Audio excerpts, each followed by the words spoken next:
I'm going to steal the screen share from you, Mike. All right, can everyone see my screen? Is that a yes? All right, so I'm going to tell you all that I can only see 4 of you now, and 2 of them are black boxes with names.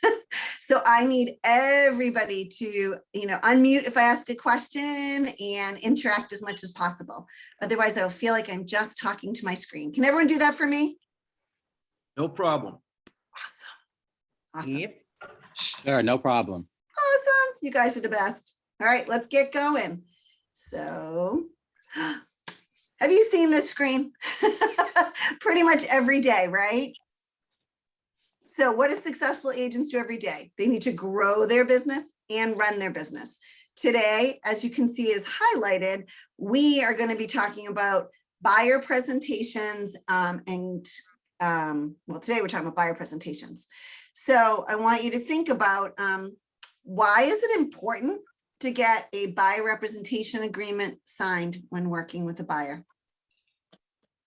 So you have the right to help show them a listing and they cannot buy it from a different broker. You get some commitment, Okay. right? Or commit. And it also shows that you represent the agent and you are due a fee. You represent the right, you show up as I mean, the consumer and you are due a fee, sorry. That's okay, I knew what you meant. So yes, you want to make sure that you get commitment, that they understand how you're going to work together, and that you do charge a professional fee. Right, when you go to the doctor or the dentist, do they charge you a professional fee? A copay sometimes. Copay sometimes, right? Luckily we have insurance, they cover some of that. But thinking about the fact that they charge a professional fee, you are all professionals. You deserve to be paid. Do you agree with that statement? All right, awesome. You can also set expectations, Lorna, right? So on both sides of the equation.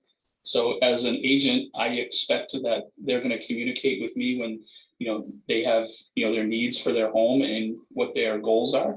And they know what to expect from me as their agent. So it's a two-way street. I love that, Mike. It's a great point, right? It does set the stage for how you're going to work together. And everyone, if you can communicate that effectively at the buyer consultation, it makes every step of the way easier. Wouldn't you agree, Mike? Yes. 100%. Absolutely. All right. So next, setting the appointment. Woo. So you get the phone call or you get a referral and you have to set the appointment. So let's talk about that. So have anybody seen this before? The lead generation model? Yes. Yes. Yes. Right. You have been Yes. paying attention in class. I love that. So down below, it's hard to see, I know, with my screen. Let me see. Is appointment at the bottom. So we've prospected in marketing. We got leads. We kept in touch. We cultivated them. And now we have the setting the appointment. We got to set that appointment. So has anybody started making their phone calls for lead generation? Yeah. Yes. And have you set an appointment? I actually have a buyer under contract already. Nice job. That's awesome. So the fact is that, it's one step at a time. If you don't get the appointment, you never get to that under contract, right? Right. Exactly. So I want you to turn, does everybody have their participant guide with them? Okay. So Mike, can you put in the chat the participant guide and the elemental script book? Awesome, thank you. So the reason that I want you to have that out is because I want to talk a little bit about what the goal is of the buyer consultation appointment. So what's the goal of having a buyer consultation? I have to see all your lovely faces. And if you don't have the participant guide, you can just write this down in your notebook. What do you think the goals are? The first goal, ready? Write it down, is discovering the wants, needs, and values of the buyer. We call it the wants and needs analysis.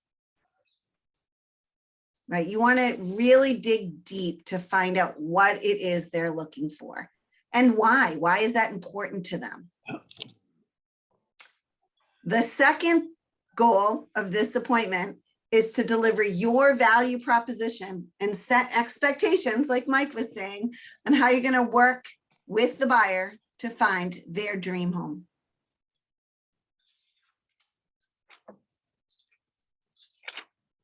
The third one, close with a signed representation agreement.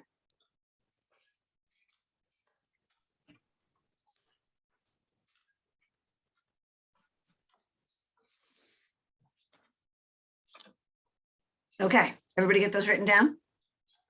All right, so that's the goal. So what do you think you need to do to prepare for a meeting that will accomplish all three of these goals? This is where you guys talk to me. Get them Yeah, go ahead. drunk.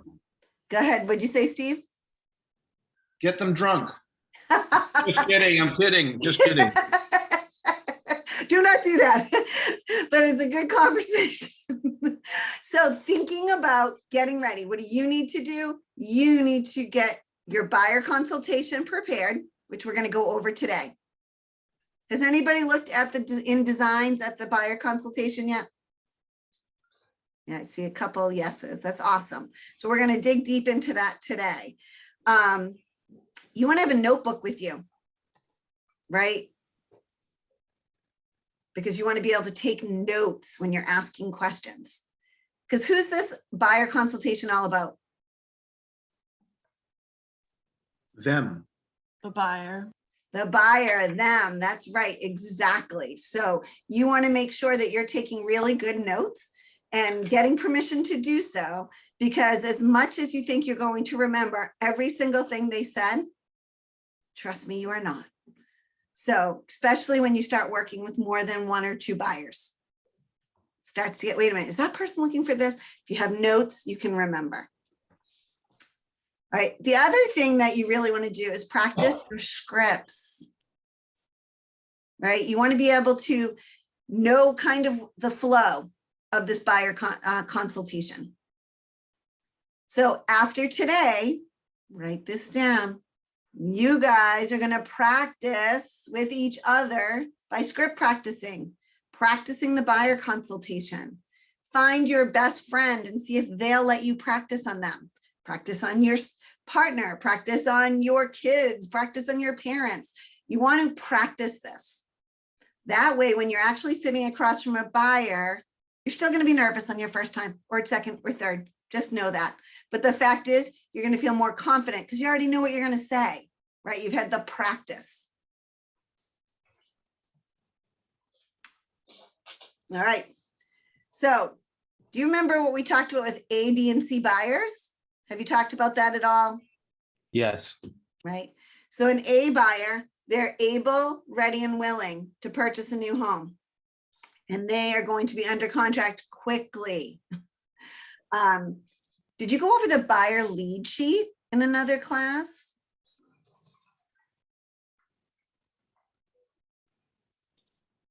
I'm looking at everybody's faces. This does not sound familiar, does it?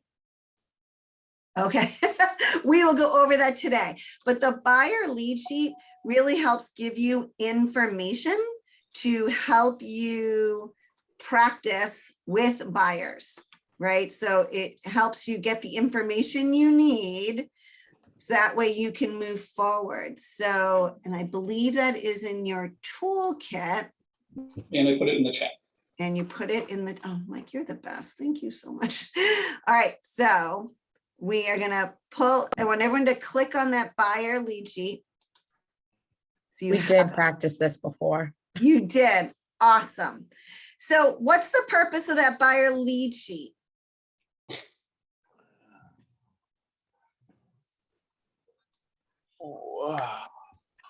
To find out information about the buyer. To find out if they're an A, B, or C buyer, right? You want to make sure that they're real. So let me see if I can share my screen correctly. All right, you see it? There it is, the buyer lead sheet. Just getting some basic information to pre-qualify them, right? Figure out where they're at. Because if they check off on number 6 that are you renting or do you own, and they own, right? That's important because they might need to sell their house first. Now you just had a buyer and a seller. Woohoo! If they rent, you want to find out if they have a lease. Why is that important?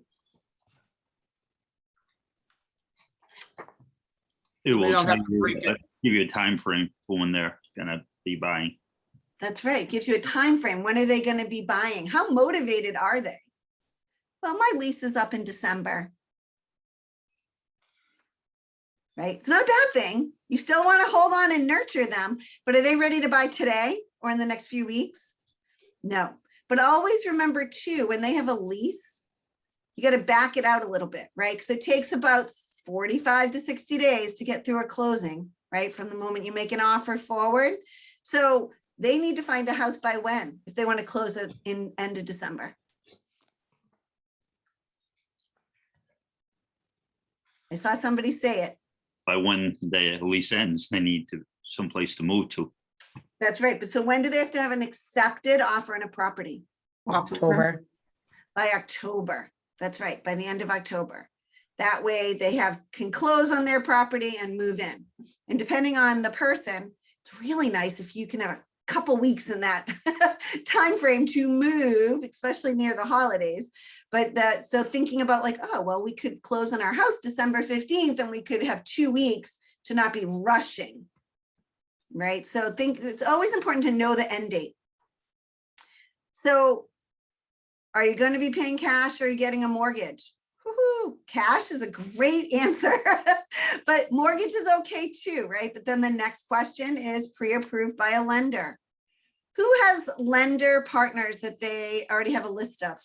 Like what mortgage people? All right, so I'm going to stop sharing for a second. How do you find out where you can get those names as a new agent?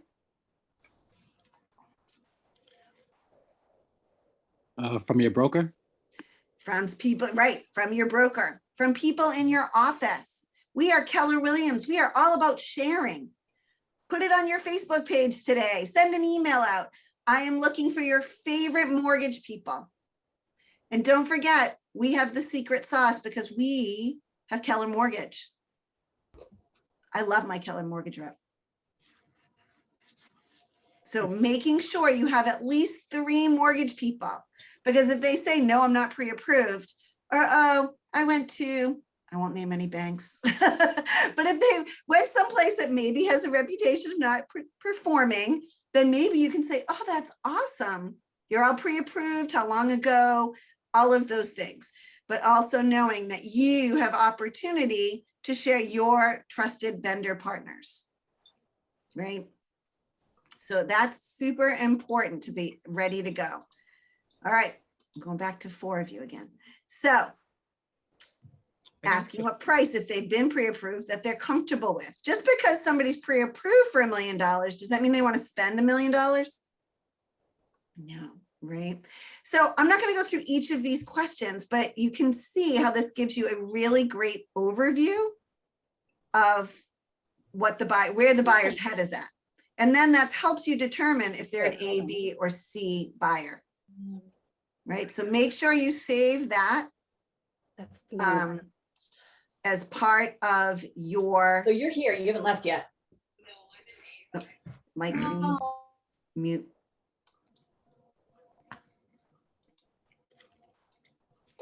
Okay, so back to setting the appointment. So does everybody have the script book? Yes, okay, awesome. So we're gonna set an appointment. And I'm going to see if I can share my screen. Can you see that? Okay. Yep. Mike, I'm having a good double screen day. So close for the agreement, right? That's for hold on, we're a little too far. Schedule the buyer consultation appointment. That's the one we want. So this is on page 13 in your script book. So who wants to play with me? Who wants to role play with me?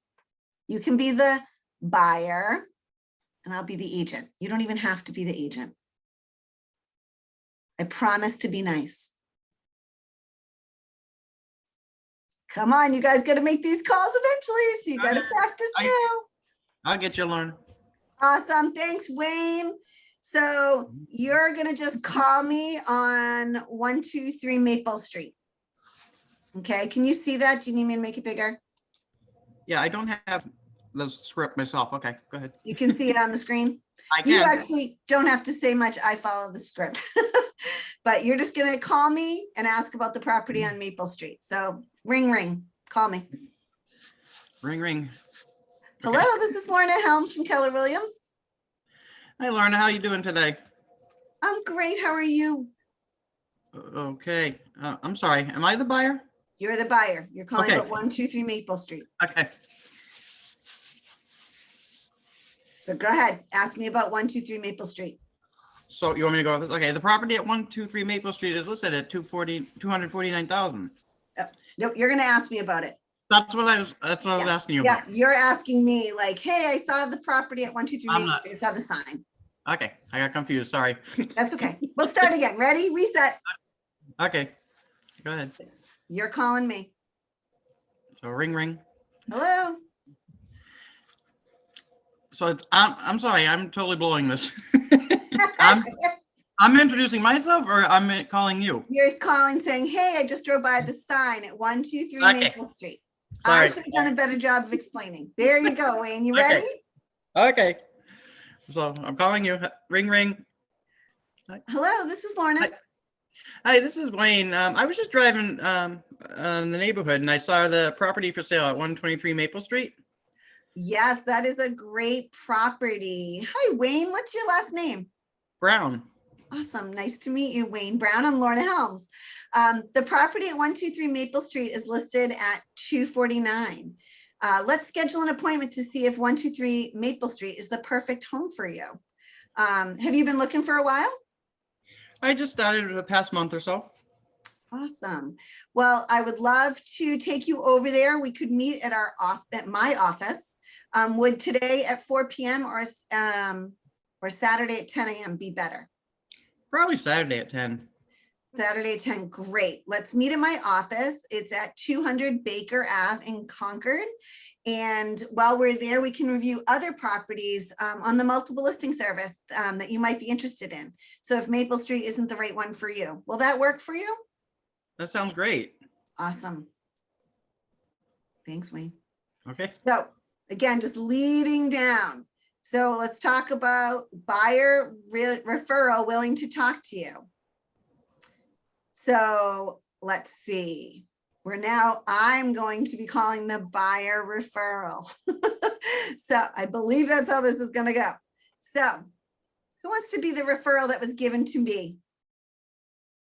Because one of my new friends from Connecticut referred them to me. Are you guys all afraid now after I was nice to Wayne? Mike, you want to do it with me? Oh, wait, I heard somebody. No, I said it and I know, and I messed up at the beginning. You're totally fine. Mike, you want to do it with me? Sure, go ahead. Awesome. Ring, ring. Hello, it's Mike. Hi, Mike. This is Lorna Helms calling from Keller Williams Realty. How are you? Good, how are you? Good. I know that Steve Smith from Connecticut mentioned to me that you are looking to buy a home. Is that happening right now in Massachusetts for you? It's a struggle. I think we need some help. Awesome. Well, I'd love to invite you to come to my office so we can discuss what you're looking for in your next home and use my multiple listing service to review properties. That way we can search for a home that fit your criteria. Yeah, that'd be great. Awesome. When we meet at my office, we'll work together to make the most of your time. I can use the tools I have to find the best matches for you and check for any contingencies and other details that would not be apparent from a property visit alone. Are weekends or weekdays better for you? Weekdays, definitely. Awesome. So weekdays during the day or in the evening? In the day is fine. It's just towards the end of the day would be great. So 3 or 4? Perfect. Awesome. Do you want to meet tomorrow at 4 o'clock at our office in Lexington? I can do that. Awesome. All right. The address is 1 Militia Drive. And I just want to, I'll send you a text tomorrow morning to confirm that nothing's changed. Okay, great. Thank you. Thanks so much, Mike. I look forward to meeting you in person. You too. Bye. So that was quick, but again, just, we want to get to the point of getting them to the buyer consultation. Do you think it's usually only 2 or 3 lines? It's not. It's a little longer than that, right? Which is why I didn't totally stick to the script, because I wanted to get a little bit more information. I wanted to make a connection with somebody. I didn't want to just answer the phone and say, let's meet. I think a key point, which you just said, is you didn't stick exactly to the script. And I think it's real important that you just keep reading through these scripts. It might not be the way that you talk, but internalizing them so that the information comes out in a way that you would present it naturally. That is such a great point, Mike. And the other thing that's really important is just to memorize, internalize, customize. Have you heard that before about scripts? All right, good. I'm glad you've heard all this information. Can I ask a quick question? Of course. Thank you. So in your experience, have you dealt with let's just say Zillow leads?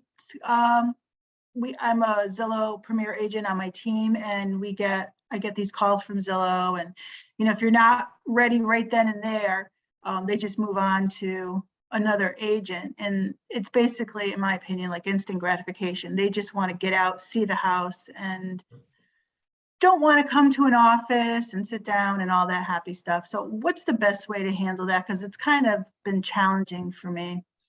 Yes, it can be challenging for sure. So there's a couple things. That is such a great question. First of all, this is a great conversation, because the first thing I think about, Polly, is safety, right? You're getting a phone call from someone you've never met, and you're going to go meet them at a house. Right. Yeah. I've been lucky enough to always have someone go with me, either an assistant or actually my son. Backup is important. So I'm glad that you've been safe. And that is the first step, right? Is how am I meeting this person that I've never met before? Is it a vacant house? Is it in the woods? Like, it's important to pay attention to all of that. So a lot of times that is kind of your, I don't want to say you're out, but hey, let's meet at my office and you can follow me to the property. But the fact is that agents do meet people at houses, because that is their kind of immediate gratification, right? They want to meet the house. So it's important to get as much information as you can from them prior to doing that. And while you're there, it's not just showing them that one house. Bring some of that information with you. What else is in that town? What else is for sale? Because you want to, again, provide value. You don't want to just be a door opener, do you? No, absolutely not. And so to my next point or question, just best practices in having them sign the buyer rep agreement, because our time is valuable. Exactly. This is that's awesome. So we are actually going to go over that at the end of this class today. We're going to talk about the buyer representation agreement. We're going to practice some scripts to get them to that next point. So we will be talking about that today. This is a little, I'm sorry. That's okay. Go ahead. Do you all have offices at your local centers, or do you have home offices, or what's the standard practice with KW? Everybody does it different. So a lot of times people go in, especially as a new agent. I feel like now that COVID is over, we're not over, but better, right? We can be in places together again. If you're comfortable, I think it's really important to go to the office as a new agent.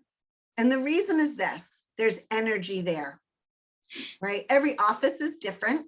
We have 3 offices in our market center, and every one of them is different. There's one that I never see anybody. There's one that I see a few people. Depending on the day, I might see 6 people. So it's different, still different because of COVID right now. But the fact is this: you make connections in the office, right? Who would like to host an open house with somebody, shadow another agent. Yeah, you better all be raising your hands, my friends. You want to learn from these agents. So you need to be in the office so that way you get to know them. Okay, so when you're inviting a prospective client to the office, you're always speaking about the office in the center. You're not talking about a home office or something. Never go to your home office. Okay. We don't, I mean, people can figure out where you live, but you don't want people in your home. So Okay. always, if you can't, like, so say, I know a lot of people don't live right in the same town as their office. Meet at a Dunkin' Donuts, meet at a restaurant, meet at a Starbucks, right? Like, just go find a corner, meet at a library and like a room that you can shut the door and talk. But Yeah. there are public places that you can meet and have a buyer consultation. That's Okay. a good, great question. Yeah, definitely don't let people in your home. Awesome question. All right. So we've got the appointment, right? Mike or Wayne are both meeting with me. So that's awesome. And again, if you have to meet at the property, as Polly mentioned, just making sure you put safety things into place. Everybody knows where you are. You bring another person. Do not park in the driveway. Park on the street. You don't want the buyer behind you sticking, getting you stuck that you can't get out. Have the buyer go in front of you. Don't go into the room first. Don't go in the basement first, right? There's all these kind of safety things. We have a whole class on safety, but just keeping in mind that it is safest to at least meet at your office. Our front desk person is awesome where I'll say, Pam, I'm meeting somebody I haven't met before. Can you just, if I don't call you within the next, 20 minutes, half hour, this is the property I'm at. I have my fiance on the phone listening. I have him muted, but he can hear me, right? So that way, or he mutes on his end, however that works. But he can hear me. I can't hear him. And that way, again, somebody is hearing me. If something goes sideways, I've got somebody on the phone to call 911. What's forewarn? Do you know what forewarn is, Mike? I see it in That's chat. an app, I believe, that you can download for your phone. Awesome. All right, Linda, have you used it before? I don't know if you can come off mute from where you are, Linda. Maybe not. All right. But yeah, yes, I'm sorry. It's okay. I said I'm driving. I'm sorry. I'm just meeting a client right now. Forewarn, well, you do research. It's like how can I put it? Whatever client you're going to meet, you can actually use Forewarn. It's an app. My coach and my team lead gave it to us. And what it does is you can find out if any background on the potential client that you're trying to do business with prior to meeting them, just to see if there's anything that we have to be aware of before meeting this client. Oh, it's one more, I love it. One more tool to put in your tool belt to keep yourself safe. I will also just say if it clears that, doesn't mean they're still not going to be nice. And this is not just for women, guys, men. This is for men as well, right? All of us need to stay safe. Thank you for sharing that, Linda. All right, who's ready to move on? Well, guess what's next?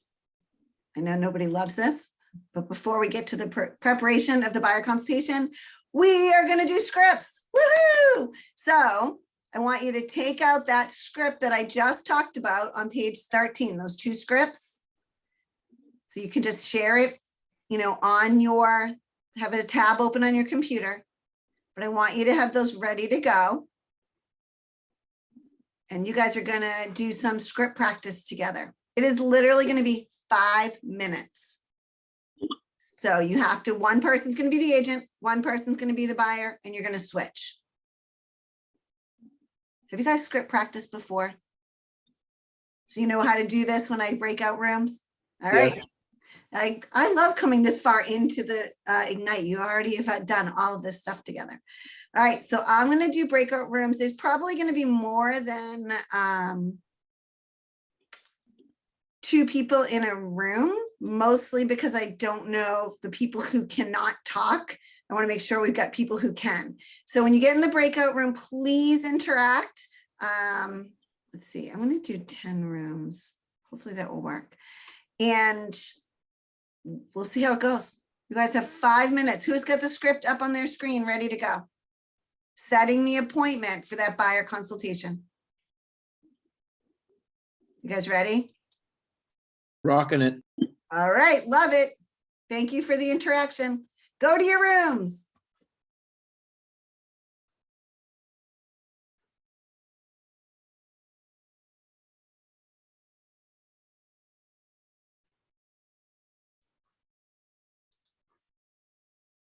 Should I pause recording?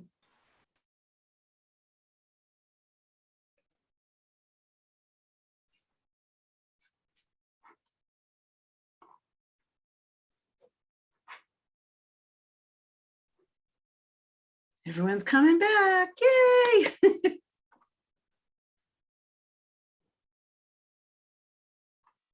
Slowly.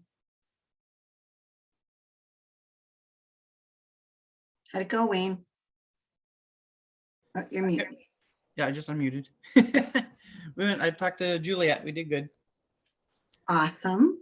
Yeah, but this is, I don't have my script books and I cannot find them.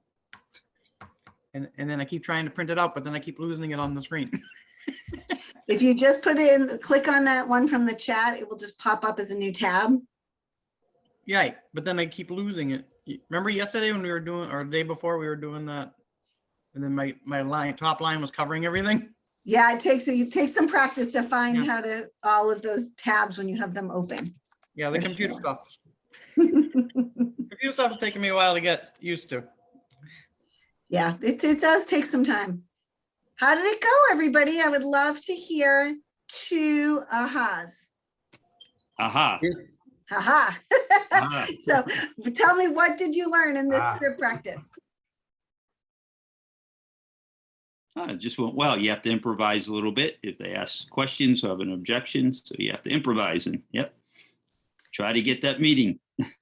And that's why it's so important, right? Because every person is going to have a different objection or, try, because they're all about no. They don't want to set an appointment. That feels like you're trying to get them, right? Right. It's just like when you're in the store and someone says, may I help you? Nope, I'm good. Right? We all avoid it. So we want to make sure that we're able to handle those objections, which is why this kind of script practice is so important. What else? Anything else that went well, didn't go well, that you struggled with? So in ours, I was the agent, and I had a little momentary slip up where just my mouth started talking independent of the script. And we talked about it a little bit afterwards, but what I did was, instead of saying, let's schedule an appointment to see 123 Maple Street, I said, would you like to? And even in the moment, I knew that was I've been in sales before, so I knew that was 100% wrong. And I stopped and we talked about it a little bit, just for the benefit of everybody else out there. When I say, would you like to, schedule an appointment, I'm giving them an easy out. I'm giving them a yes, no. If I go in with more of an assumptive close or an assumptive, agreement, then I put the onus on them to break that contract. And so saying, let's schedule an appointment, you're basically assuming that, why wouldn't you? But if you say, would you like to, you're giving them an easy no, and then you turn into that guy trying to be aggressive, changing the no into a yes. So anyway, so we talked about it, but that was something good to always kind of have top of the mind. Thank you for saying that. And those closes are so important, and language becomes really important, that's why the scripts are so important, right? Because they do lead you to the path where if we start to use our own language, it may not be as effective. William, you have your hand raised. Yes, Lorna, I realize how important it is to go to the office and do your homework, contingencies, how long it's been on the market, and to get all those questions answered up front as much as possible, and then get ready to go see the home. Yep. Making sure that you check it out in MLS, ask questions if something doesn't make sense, do your research. Even just the other day, I had a buyer emailed me about a property, someone I've been working with. So it wasn't a first appointment, but we did do a buyer consultation. And she said, why are there only 3 pictures? So what's the first thing when you see 3 pictures on a property that you think? Something's wrong. Something wrong with is it? wrong. Excuse me. So by reading an MLS, there are tenants in the property. So sometimes tenants don't want their stuff all over the thing. So I could have made an assumption like, oh, it probably needs work. It looks awful. And maybe it does. But the fact is this, is that the fact that there's tenants in there, now they're like, oh, all right, yeah, we should go see it then. Right? Instead of just ruling it out. So always do your research so you can find out what's going on. I'm going to be quiet now, and I'm going to turn this over to Mike, who is going to go through the next step, which is actually creating your buyer presentation. Note, this is going to be homework for all of you. You do need to do this. That way, as you're making your phone calls and they say, Juliet, I would love to meet with you on Saturday. Today's Thursday. Do you want to have your buyer consultation already prepped and ready to go?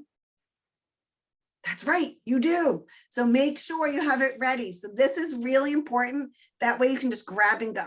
Okay, Mike, now I'll really be quiet. Oh, that's good. So you guys can all see my screen. We get a little thumbs up. Yep, we're there. Good. Cool. So preparing the buyer presentation. So this is one area that our platform shines. Okay, so if you haven't taken that dive into Command and starting to embrace all the different features that are in there, this is a great time to do that, because we really have the resources in here to support you in launching your real estate business. So why recreate the wheel if the wheel has already been constructed for you, is kind of the philosophy. So let's move along. Inside of Command, once you've been logged in, you can go down to designs. Okay, and once you launch into designs, it's going to ask you to create a new design. For the buyer presentation, you can select print, and that will bring you into designs. So once you're in there, and can you see this other screen I just brought in? No, cannot see that one. All right, give me 1 second. We should have the whole screen here. We don't.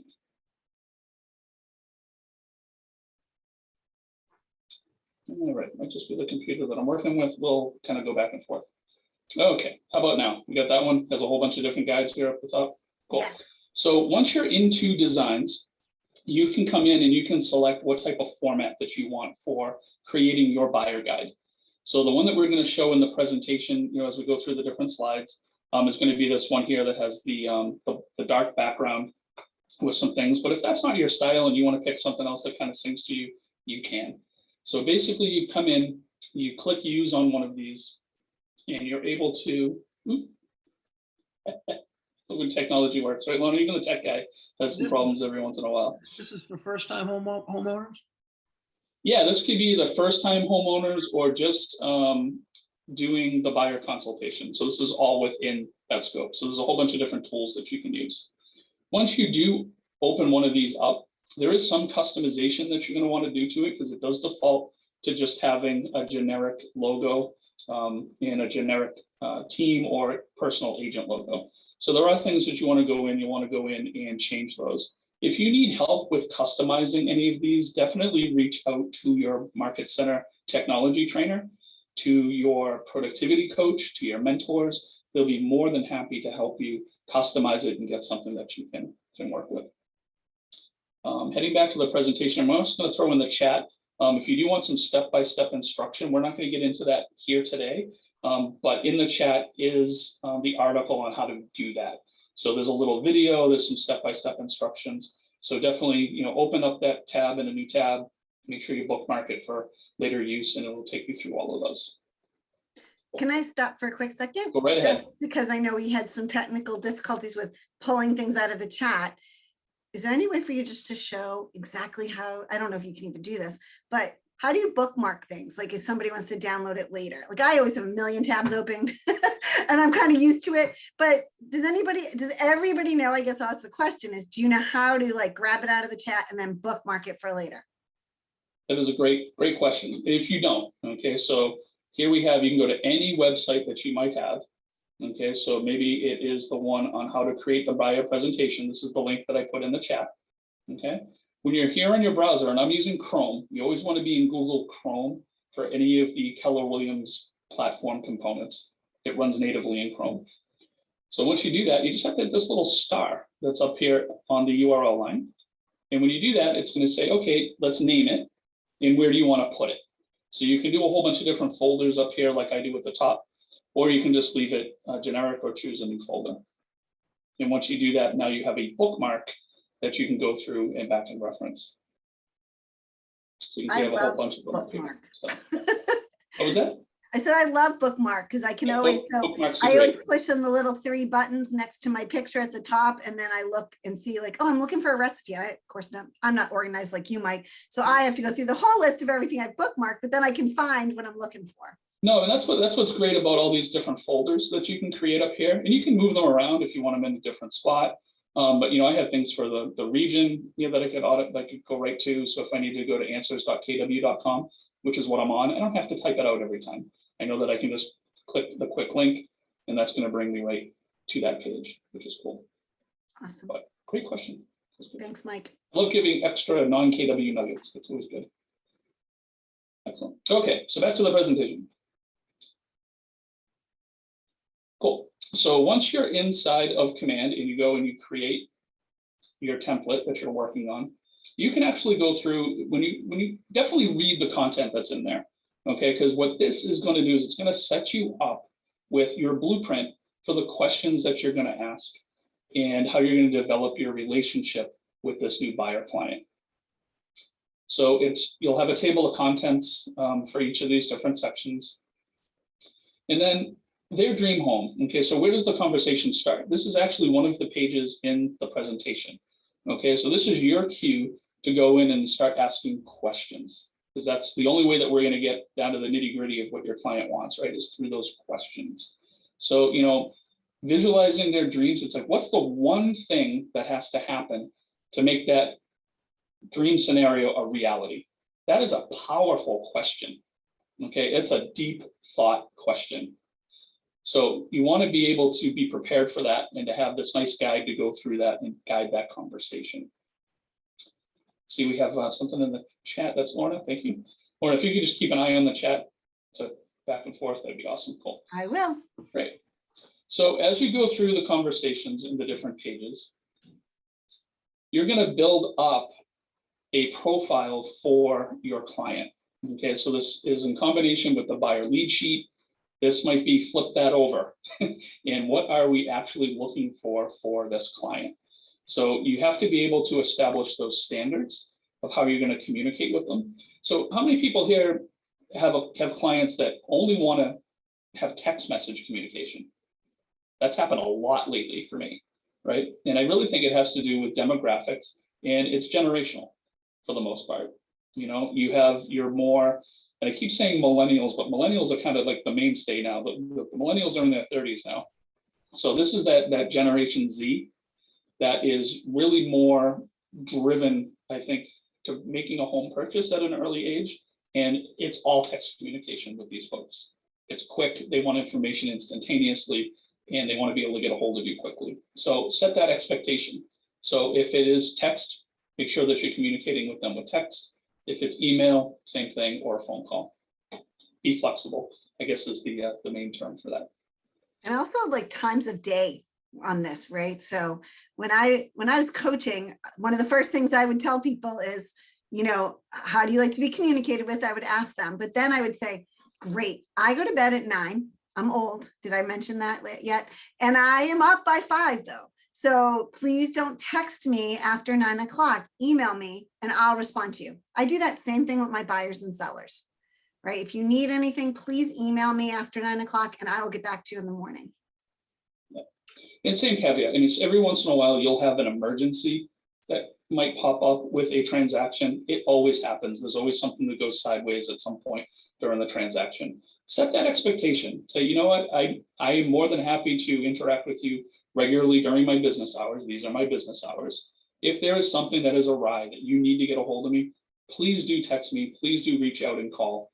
It's like, I'll be more than happy to, but save that for the emergencies. You know, and when it comes down to it, how many emergencies are there in real estate?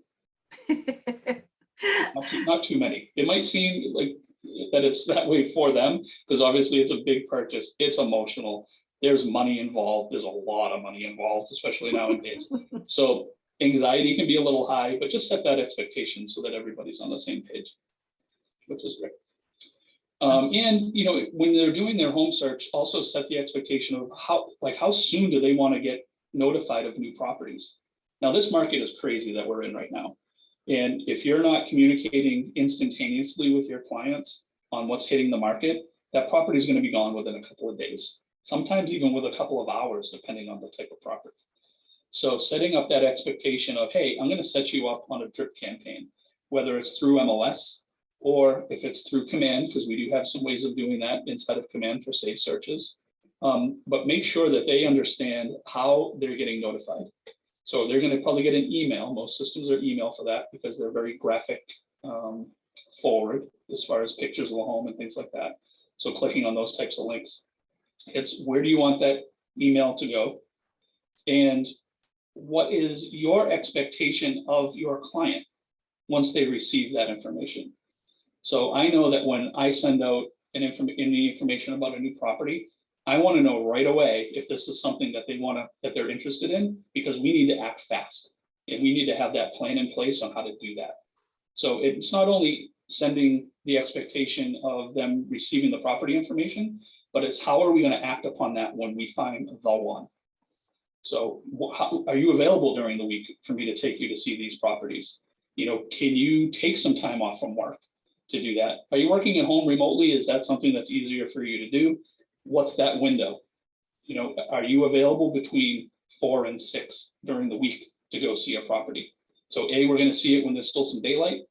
Obviously, that's a little bit more, it's easier to do now because we just had the daylight savings change.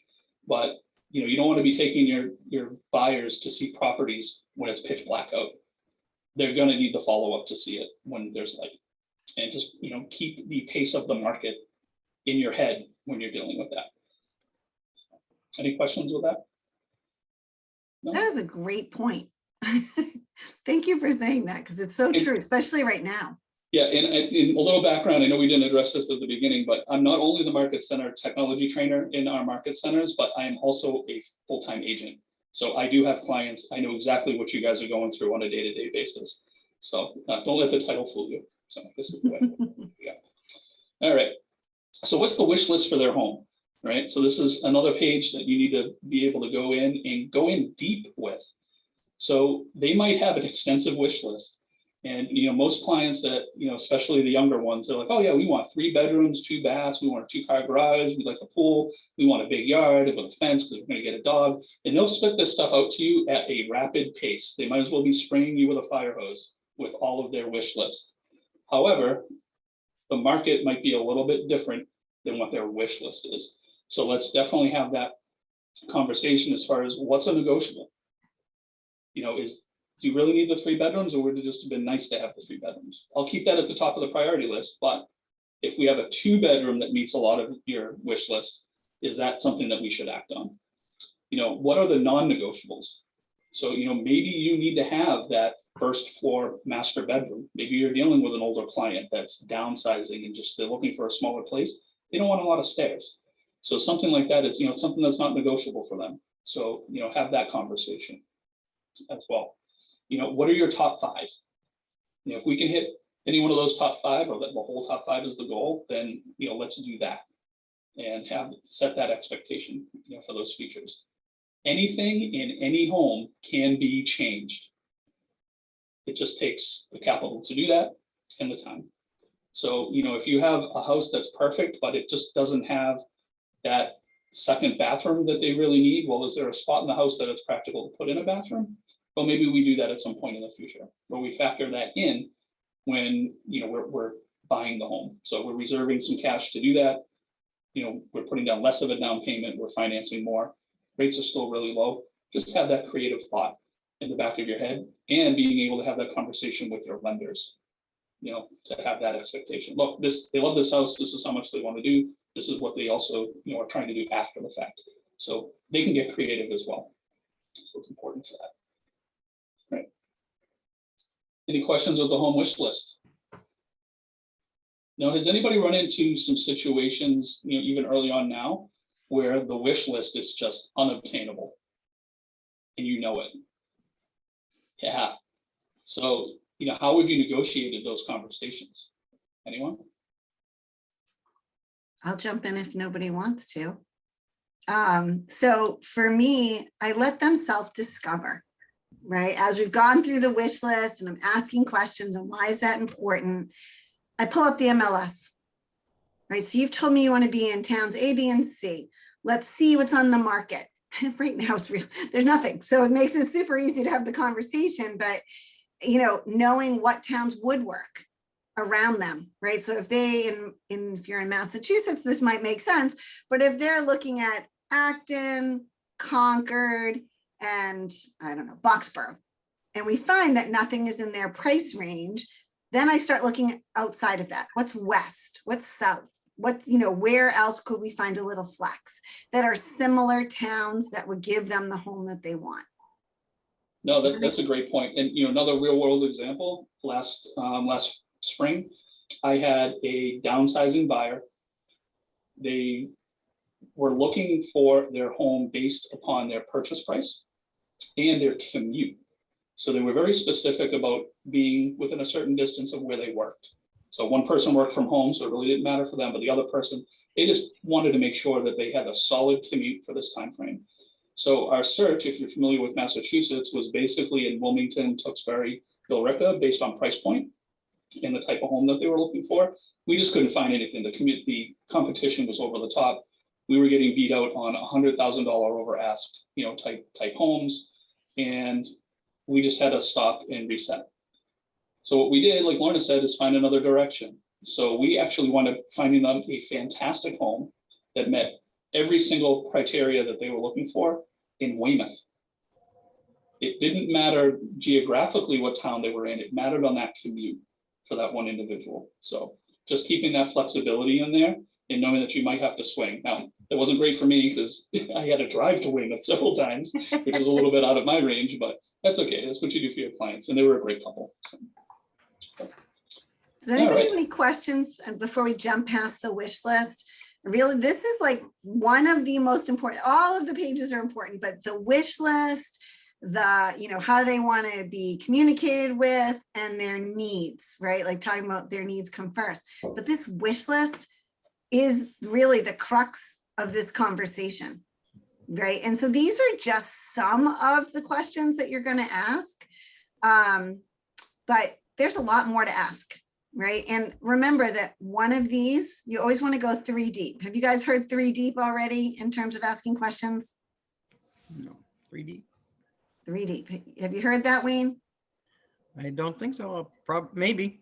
All right. Well, no, this is good. That's why I'm asking the questions. So thinking about, I'm looking at the questions now.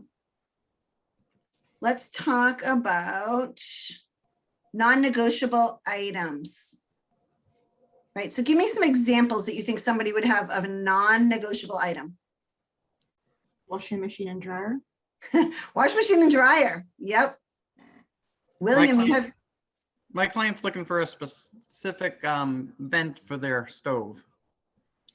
Oh, interesting. Okay. So that is actually depending. Yeah, they don't want recycle. They want it to go outside. They want to vent it outside. Yep. That's very specific. Maybe a fenced-in backyard if they have a dog. Fenced in backyard. All right. These are great examples. So if Wayne is telling me that he has to have that vented out stove, right? The vented out hood. Wayne, tell me more about that. Why is that important to you? Well, it's important because they do an awful lot of cooking, and both the husband, well, they're actually fiance at the moment, but they do a lot. They both are constantly in the kitchen. So out of everything I've been showing them, the kitchen is the most important thing to do. And I got to take this call. Sorry. Go ahead, mute yourself. All right. Yeah. So Stephen, I'm going to ask you the same thing, but about the fenced in yard. Stephen, so your fenced in yard is really important for you. correct? Having a energetic German Shepherd dog, yes, it would make it a good option to have a fenced in yard. And so an energetic German Shepherd dog. So does it matter what height the fence is when you have a big dog like that? Yeah, I would prefer 6 foot and stockade versus chain link. Okay, that's awesome. Thank you for letting me know that. So let me ask you this. If we found the perfect home, like all this other boxes were checked, but it didn't have a fenced yard, do you have the money put aside to add a fence if need be? Currently, no. Okay, so we have to have a fenced yard. That would be preferable. Yes, Okay, very much preferable.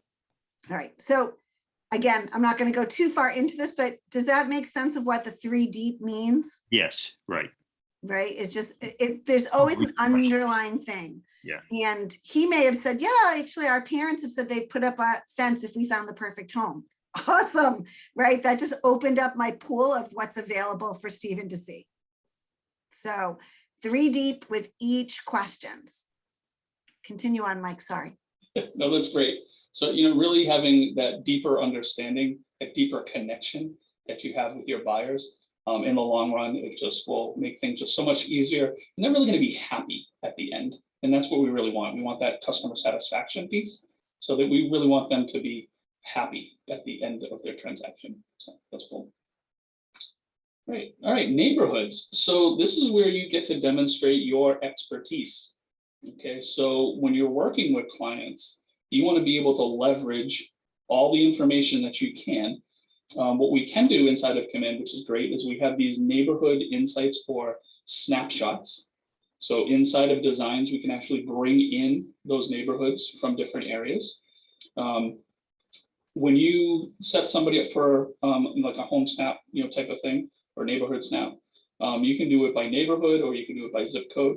You can save those little searches based on neighborhood as well for them, which is great. But it allows you to dig down a little bit deeper than just a town. Okay, so for me in Billerica, I'm physically in the Heritage Heights section. We're also right next to the Fox Hill neighborhood. And those 2 neighborhoods, even though they're contiguous, they're very different. One's on a very big hill and has different views, different styles of home compared to the ones that are in the neighborhood that are right next to it. So being able to drill down for your clients and show those particular statistics for a neighborhood will really set you apart, as opposed to just the generic town or zip code. Lauren, did you want to chime in on that one? I did. So a couple of things. One is I think that I love that. And it's really important because, again, setting that expectation, right? That they're like, we really want to be in neighborhood X. And when you start pulling this up and the price point doesn't match that, then that's a conversation, right? The other thing is, Mike, is there a way for you to just show a little bit about what a neighborhood snap is? Have you guys learned this already? No? All right, let's definitely dive in on that one. So let me stop sharing this one. This is an important command, so pay attention right here. This is one of my favorite things in Command. I love neighborhood snapshots. You can do so much with them besides adding them to your Yeah, so I am here in my command, and I'm first actually going to go into contacts. Hopefully this is speedy enough here for us today, which is good. Sometimes when you're on Zoom and you're sharing your screen, it can slow down a little bit with some pages. So this is not representative of the typical speed of Command in any way, shape, or form. Who's logged into Command while we're waiting? You should all be logged into Command all the time. I know, Stephen, you're not affiliated yet. So when you are, you'll have access to this, but this just shows you a little bit about the tools that we have. So I'm bringing myself up as an example. You should, this is a big tip, always have yourself in your database as a contact. This allows you to use yourself as a guinea pig to test things before you send it to your clients, which is always very helpful. So I'm going to click on my contact record. And because I have a primary address on my contact record, it will automatically assign the neighborhood inside of Command. Now, these neighborhoods are put together by nextdoor.com. So if you're not familiar with nextdoor.com, it's like a social sharing site for homeowners in a particular neighborhood. We do not define those neighborhoods. It's defined by the members on nextdoor.com. So some of the names might be a little off as far as what you're typically associate with those particular neighborhoods. But here in my example, and actually this is perfect because those are the two that I was talking about. I have Heritage Heights, okay, as one neighborhood in Billerica. And then if I hit the tab, I can then go to Fox Hill, which is the next one over. And if I hit preview on these, it's actually going to launch a website or a web page specifically for that neighborhood or this contact. So as soon as this loads up here, you'll kind of see that. And what that's going to do is it's going to show you homes that are for sale. It's going to show you the average for, on market, for prices, things of that nature. So hopefully this loads sooner than later. I apologize for our internet speed. The best part about this is that you can learn how to do this and send it through as like a touch, right? As a neighborhood nurture. So this can be one of your touches. Exactly. So now if I'm sending this off to a client, it's their snap, right? It's their picture. So if they bookmark this page that I've sent to them, every time they go back to it, it's dynamic. So it's going to update with any new properties that come on or properties go under agreement. So you can see here, we're in that Fox Hill neighborhood, and there is only one home that's for sale right now. Okay, but it's giving us that specific drill down that's there. And if I'm clicking on properties and looking at them, so if I want to take a look at this one here on Salem Road, it's going to bring me that information. It's kind of like a subset of my own personal website as an agent. So it's going to give me all of that information just like they would have it, coming from MLS. It's going to have all the photos and all of that happy stuff. And then when I'm back in my contact record, I'm going to hit refresh here. And hopefully it has caught up with us as we go. It's just going to say drum roll. Drum roll, might not work. We'll see. Anyway, this will eventually update here on the timeline that I looked at this property. Okay, so it's a kind of a little bit of a big brother thing, but at least you know what your clients are looking at. So that's one use there of the neighborhoods. Another use of the neighborhoods that we can do, and I'm coming back here into design. So I'm in the designs applet here. I'm going to go back out to home. We can actually do social media posts with that same type of information that we have for those neighborhoods because it's all integrated. So if I wanted to go to my templates and I wanted to do something with either lead generation or for buyers here, we'll do neighborhood snaps. You could do door knockers, you could do social media type ads. I'm going to grab this one right here.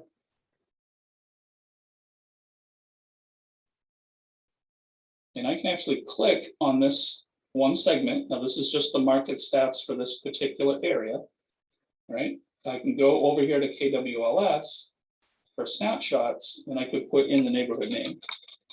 So if I do Heritage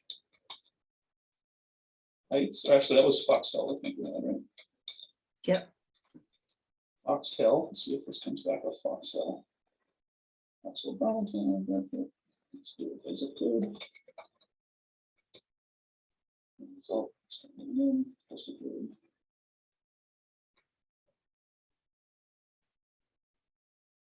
thinking about it. It's thinking. There we go. So you can either pull it up. So say we just want to do the whole zip code for Billerica, right? I just need to match up what this template is to this one here. Like it's not the same as this. It's not the same as this one. It's this one. And I just hit replace. It automatically just pulls that information right into the design and I'm off to the races. So very easy to bring in that neighborhood specific information into your marketing because it's all integrated here in Command. Isn't this awesome? I'm just going to say, like, this is so fun. I love the neighborhood snaps. So you guys should be excited about this. You just learned about social media, how to add this to your buyer consultation, what it looks like for your contact. Get into Command, my friends. Mike, Can I ask you a question? Yes, go right ahead. Would this be a good time to maybe take a 10-minute break? We've all been sitting for about an hour and This would 20 be a minutes. fantastic time. I could start talking technology all day long. So yes, definitely. Let's take a break. Would you say 5-10 minutes? What do you want to do? I would say it's 10:19. Let's come back at 10:30. Get your water, get a little snack, fuel yourself up, be back on screen and ready to go to finish this up. Who's ready? All right, you guys need to unmute and go, I'm ready. Are you ready? I'm ready. I'm ready. All right, that's what I like. All right, go get your break and we'll see you at 10:30. Just, you don't have to log off, just hit mute and shut your screen off. Thank you.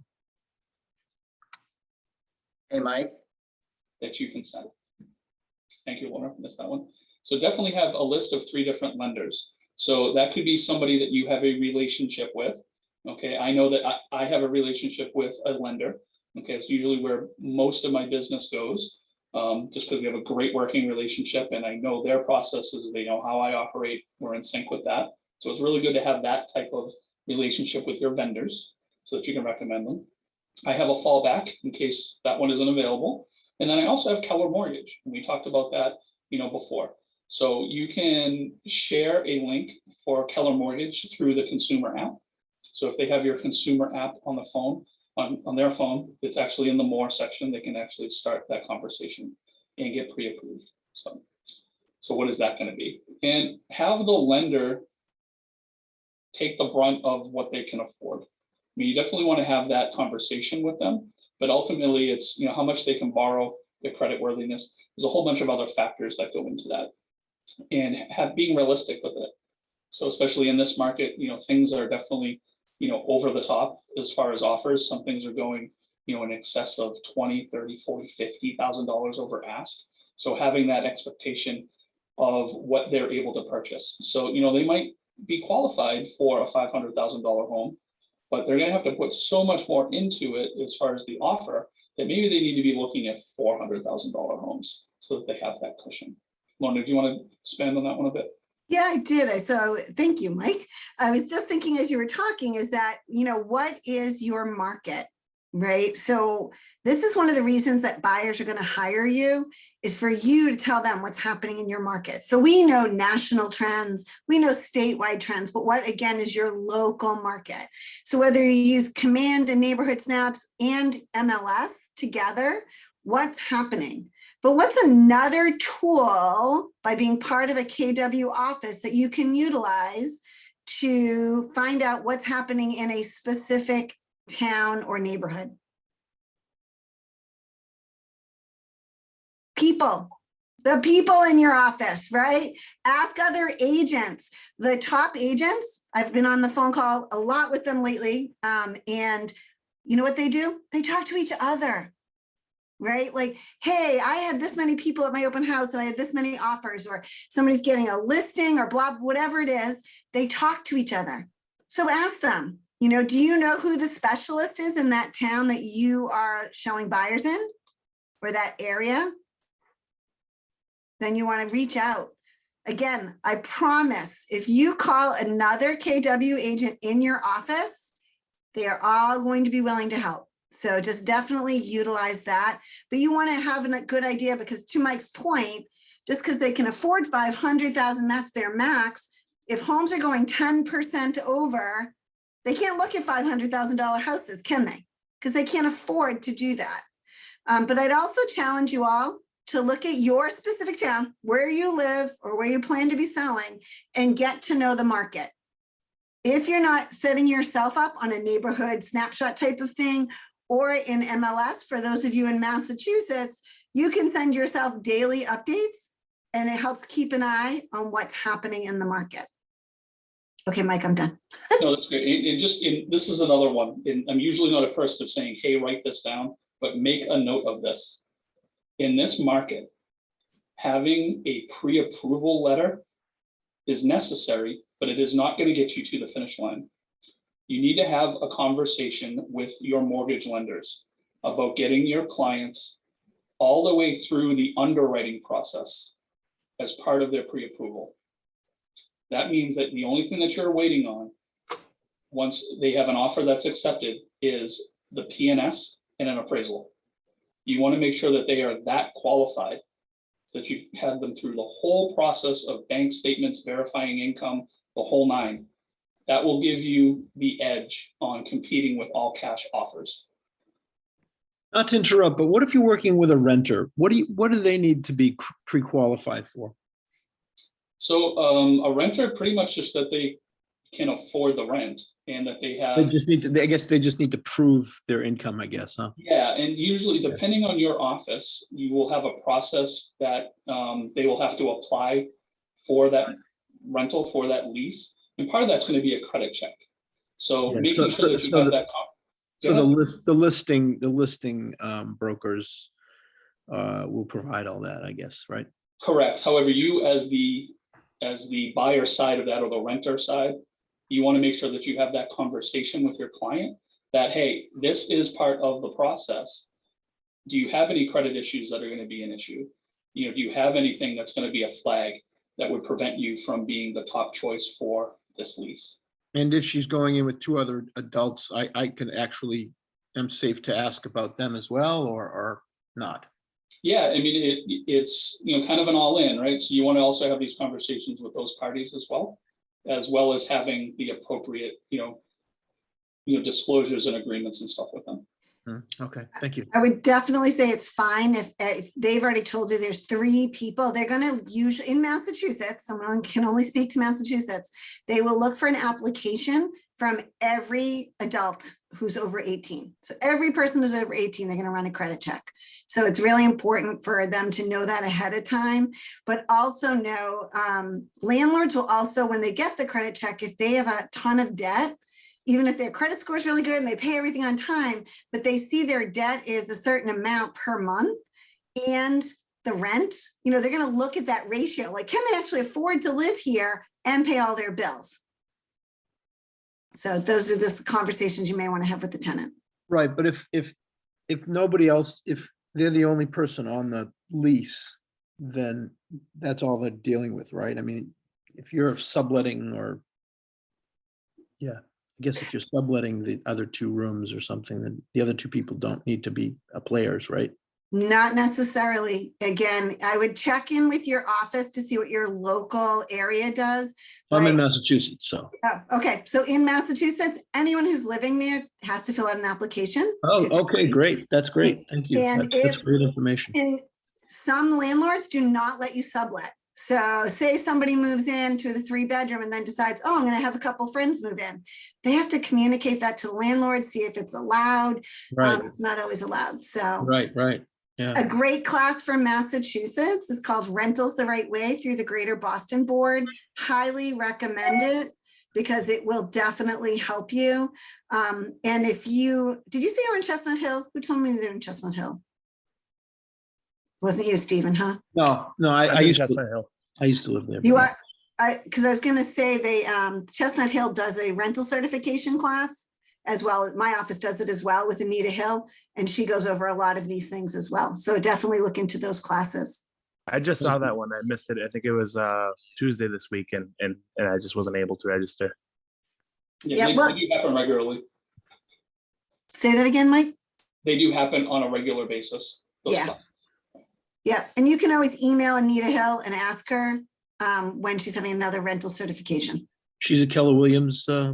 She's not. She owns her own training company, but she does a lot with our Keller Williams offices for continuing ed credit. She does all the rental certifications for a lot of the offices. So definitely, you know, just give, you know, if you need her information, send me a message. I'll get it to you. Yeah, that would be great. I'm actually jettisoned into this crazy rental. Somebody gave it to me, so and who knows, I'll probably do a couple more. So, you know what I mean? I want to be doing it right. So. Yeah, and definitely check in with your broker or your team leader or your productivity coach for guidance. Rentals they actually gave it to me. So. Well, then they definitely will be hopefully guiding you along the way. Rentals? They are. But awesome. Nobody wants to do rentals unless you really just do rentals. You know what I mean? Yes, I do. Yeah, so definitely understanding all the liabilities. It is something that you want to make sure you understand the rules in every state, because it is something that you can go sideways pretty quickly for Right. liability. Yeah, thank I you have a very quick much. I question. appreciate I have a question. Can you hear me? Sure. So hey, so I have no problem with rentals. The thing is, I have an audience that is like honestly into only, I guess, like rentals because like they're like younger and not ready to purchase at this time. But the thing is, I get a lot of people who are like Section 8, like tenants who have I guess Yep. like They get vouchers and stuff like rental that. assistance, right? Is like there any classes that teach anything about handling Section 8 tenants and stuff like that? There is, yeah, absolutely. Awesome. Go to the Greater Boston just had a whole webinar on this Okay. exact thing. So check out the Greater Boston website and also MAR. They will have a lot of those answers. And I believe HUD also has some information, but I would start with your board and see what thanks, Mike, see what they have for availability, but they definitely, Fair Housing Month is coming up. I think it's actually next month, it's in April. And Okay. that's gonna be there will be a lot of classes around that. So keep your eye on that and they will be able to help you with how to assist these people because these are the people who need your help the most.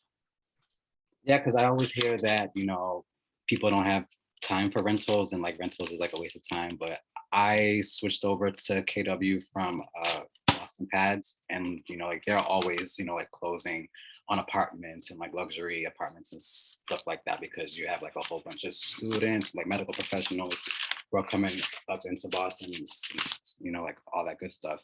But I haven't closed anything yet as far as an apartment. So I was just seeing if, like there's any other agents who are part of Keller Williams who like want to collab or probably help each other when it comes, to this craziness with the market and like the rentals and stuff like that.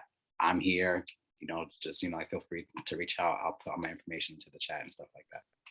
All right, awesome. So Corey and Steven are definitely doing rentals. No, I'm just kidding. Corey said he would do rentals. I'm not throwing you in there, Steven, if you don't Yeah, want. thanks a lot. Yeah, I have no problem with rentals. Everybody's always asking me about an apartment, like rather than a house. And it's just because, I'm young and I have, like a younger audience. So I'm sure after a few years, I can convert them into buyers. So That is long-term thinking, Corey, and I love that. Rentals are a great way to jumpstart your career, to get some extra money, and just making sure that you are trained correctly, so that way that you help people to the best of your ability and keep yourself safe. So definitely check in with your team leader or your productivity coach about classes that make the most sense for you, because again, this is very state specific. Okay. One last thing, and this is more to Corey. I have a friend that does rentals only. He's obviously not at Keller Williams. Okay. Well, the fact is that he's doing incredible amount of business and he gets usually it's like 50-50. So Yeah. You can really earn a good living doing rentals in Boston. If you're a Bostonian and you want to, be in Boston, serve that community. I love being in Boston. Yes, I'm perfect. all Boston bred here. Yeah, I mean, he makes a killing, just to let you know, and that's a 50-50 split, but he works it. He really, really works it. So is he over at Boston Pads? No, he's in Brookline. I forget the companies. I forget. He's a Guys, friend. I'm going to jump in Anyway, for a second. no worries. Thank you. We're going Sorry. to take it. It's okay. Okay. So the last thing I'm going to say about rentals is this. They are a great opportunity. We actually have some top teams in our city offices that focus solely on rentals. So definitely reach out to those type of teams because they would be a great resource for you, Corey, depending on your market center. But we just so you all understand, it can be very lucrative and it's a very busy, active business, especially in a city. You just have to make sure that you have the right team and the right people around you. We had a team in our office that just crushed the $1 million real estate agent, they're rainmakers, because their team did so many rentals. So just so you know, it can be lucrative, but we are going to focus on taking those renters and putting them as buyers. And Wow. back to Mike. Wow. So I know I hate to beat this dead horse, or it's not dead, but so really that's in Boston. They won the award or something. Is out of our Cambridge office. Yep. Cambridge. Wow. That's incredible. Wow. Okay, great. All right, Yep, cool. you're welcome. All right. So Mike, take it away. back along with buyers and having that how home buying works and that whole process that we're guiding them through. This is really your time to shine based on your relationships that you have with your vendors. I know I said that before, but just really to kind of nail that home. They're going to have, after they close or part of the closing process, they're going to need insurance. They're going to need different contractors and stuff potentially after they close. Having those relationships and already having those resources in play that you can refer to them is really what's going to set you apart as a real estate agent. So we always talk about lead gen as far as trying to get those buyers, trying to get those sellers. But another part of lead gen is also reaching out to those vendors and creating and maintaining those relationships. So that's a great point. And just as on a side note, as I'm looking at this page, this is all customizable per how your state does things, correct, Mike? Correct. Okay, thank you. Okay, moving along. So we did talk about Keller Mortgage real quick. If you do decide to utilize Keller Mortgage, there are some disclosures that are involved. So the best resource for those is actually on the agent side of kellermortgage.com.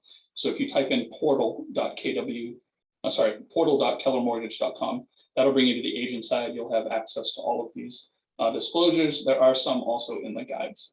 So just if you're going down that path, you want to make sure that you have those in play. Mike, can I jump back in for a second? Yeah. Can I go back up to the last thing for a second, how home buying works? Can we unshare so I can see everybody's face for a second? All right. Who has bought a house before? Okay. If you've never bought a house, or you've never bought a house in your state, or you haven't bought a house for a few years, right? I think it's really important that you make sure as a buyer agent, you understand the process, right? So on that page that Mike was showing us, it talks about partnering with an agent. And why is that important? Getting pre-approved. And why is that important? Finding your new home, right? So these are all talking points in the presentation to make sure that you are connecting with your buyer. So when it talks about finding your new home, how does that work? Can they go to open houses? Are you going to make every appointment? Are you going to be with them for every appointment? What if I see it for sale by owner? What if, so there's a ton of questions that come with that home search. And you need to be able to tell them, this is how it's going to go. To find your new home, you are welcome to go to an open house. Again, this check your areas, right? But if you go to an open house, one of the secrets I tell my buyers all the time, don't sign in, right? They can put their first name, like my name is Lorna, and then say agent is Mike McPherson. And that way the other agents you're not getting a call from a bunch of agents and they'll reach out to me to ask me what you thought. I'm going to do my best to accompany you all the time. Sometimes though, education wise, going to open houses are really great. I do need notice so that way I can make sure I get you an appointment, especially in this market. Appointments book up quick. Right, so if they call me on a Friday, and I've had this happen a lot lately, and I go into showing time where I call the agent like booked all weekend, sorry. What? Can't get my buyer in? So more notice, the better in a lot of these situations. Setting that expectation, right? Mike talked about expectations. All of this is setting expectation, right? I can meet you at the house, right? Once you've gotten to know them, it's okay to meet them at houses. Try to see as many as you can in one day to make it the most efficient, right? So these are things that are value adds for your buyer. I want to make sure. And the other thing is not waiting for them to say, oh my gosh, I saw something on your site, or I saw something in MLS. You need to be stewards of your market. You need to know what is happening. So that way I found the perfect 3-bedroom ranch. You guys want to go see it on Saturday? And you're being proactive. Again, show your value. You're not going to wait for the phone to ring. The other thing that I would say to you, because I've made these mistakes, this all comes from the mistakes I've made. I'm trying to help you not make. They call you and say they email or they text you or schedule a showing and say, I'd like to see, the house at 123 Main Street. And you look at it and you think, that doesn't say anything to me about what they told me they wanted. Call them, right? Hey, I noticed that you want to see 123 Main Street, Anthony. And I just have a quick question because you said that a non-negotiable was 1.5 baths. This only has 1. So I just want to make sure before we go, I want to make sure we use your time wisely. Does it make sense that we see this property? And now Anthony might say, well, you know, it's a Cape and we think we saw in the pictures, maybe we can add a bathroom, or you know what? We've looked at so many houses, we're willing to compromise on that. Now I know that something's changed in their non-negotiables, right? But just don't say, yeah, I'll set up that appointment. Because of course that's what we all want to do, right? Like, yay, they want to see a house, let's go. Take it down a notch, just ask some questions before you rush out, because you want to make the best use of their time and your time. They will appreciate that you point these things out. I tell people Google Earth is the best thing ever, because nothing will drive, at least me, a little more crazy as we show up to the neighborhood. They're like, oh, the houses are really close together.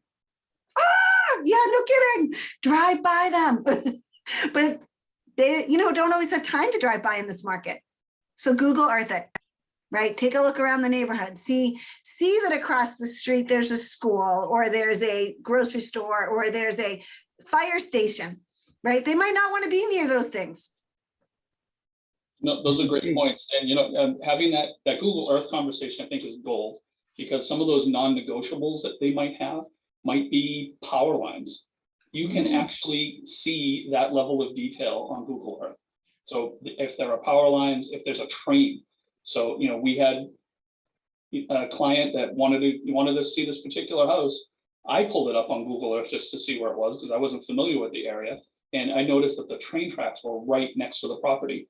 Turns out there was a discussion we had never had. He loves trains. He wanted to be by the train tracks. So who knew, right? Not something I would want, but you know, it's part of that discussion and really guiding them through the process and having those expectations with each other. And not making assumptions, Mike, right? Like, Yeah. I love what you said, right? Because you don't want to live near a train. You can't put what you would want on somebody else. It's all about them. And then the last, number 4 in that page was all about making offers and negotiating terms. This is the discussion you want to have at the buyer consultation. This is what they want you to teach them is, okay, this is what happens when you make an offer. At my buyer consultation, I pull out the offer form, I pull out the contingency forms that they may be using and go through them. I don't spend a ton of time because they don't really need to be experts on it, but they do need to understand that when you make an offer, do you have to put money down? Yeah, they don't always know that, right? And do you need more money after you're, you know, in Massachusetts, we are a 2-contract state. What does that mean compared to New Hampshire? Those are different. Do you need more money down? What does a home inspection cost? Right? How do I find a home inspection? What is the home inspection for? It's not for renegotiation. This is a great opportunity to explain to them what a home inspection is about. In this market, have you heard other agents in your office talking about the fact that people are waiving inspections? Right?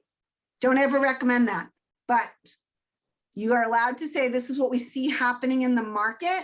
I will never recommend that, but I just want you to know what we're seeing out there right now.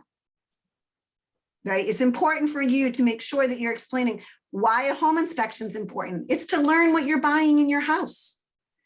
Right? What are some strategies around that home inspection contingency? Can you do a pre-inspection? Right? Yep. So some people have waived theirs. Juliet's saying she waived hers, right? And the fact is that you have to be super careful about liability in this piece, in inspections, right? But the most important thing about a home inspection is they learn about things. Like if there's a water leak, where's the water shut off? Right? Where's my electrical box? How do I do it if something, you know, pops or trips? All of the pieces. I love home inspections. You learn so much. If you guys have not shadowed or gone to a home inspection, ask someone in your office. They're so interesting and you'll learn so much. But back to number 4, making your offer, negotiating terms. You want to go through with them the timeline. At the beginning of this class, I said, somebody wants to move at the end of December. When do they have to have an accepted offer by? You need to know timelines. What does that all look like? And we're going to go through this next week in contract to close, but I just want you to kind of be thinking about this, how the home buyers, how it works, the process. You need to be the expert, which means you need to know what it is. So if you're not clear, definitely reach out to your market center, because again, we're all in different states, and your productivity coach, and they can guide you through that. Okay, Mike, we can move on now. I just want to make sure we. No, that's great. And I think, to nail that home is any consumer can search for a property. There are so many different platforms out there. Technically, they don't need us to find a property, but they do need us after they find the property, because that's when all of the consumers are like, what do I do now? And that's the piece where you really need to pick up the ball and run. Love that. All right, I'm going to try to share again. I think I back up. There we go. All right, just need to get caught up on where we're at. Cool. All right, so the next section of the buyer presentation is really you. Okay, so it's what is your value? In the previous in the previous section with Spark, in the other section that you've done, part of that was developing your value proposition. So this is where you want to go in and you want to reinforce that. So what are some things that you can also provide to make you legit, right? So some of you have not had any transactions. Okay, you might not have been in business for a long time. So that's why all of the things on this page are customizable. So you can take out the years in business. That might not be something you want to put as, hey, I've been in business for 6 months. That might not be something that you want to highlight. Not that that's a bad thing, because you're learning things the correct way and you're getting the process down. And quite frankly, it's more fresh in your mind than it is in some of the agents that have been doing this for 15 years, right? How many clients have you served? How many repeat clients? Things like that. This is where, if you're brand new, and Lorna, definitely jump in on this, this is where you can utilize your market center. Use your market center data to present what you offer as being a part of your market center. We used to refer to that as the lore, the language of real estate, and you can get those numbers from your market center. So how many units have you closed in the past month? How many listings has the market center had? All of that data is there. So this is homework for you for this afternoon. Reach out to your market center. So whether it's your productivity coach, your mentor, your team leader, whoever you can in your market center, you want to ask them, can I get the data from last month?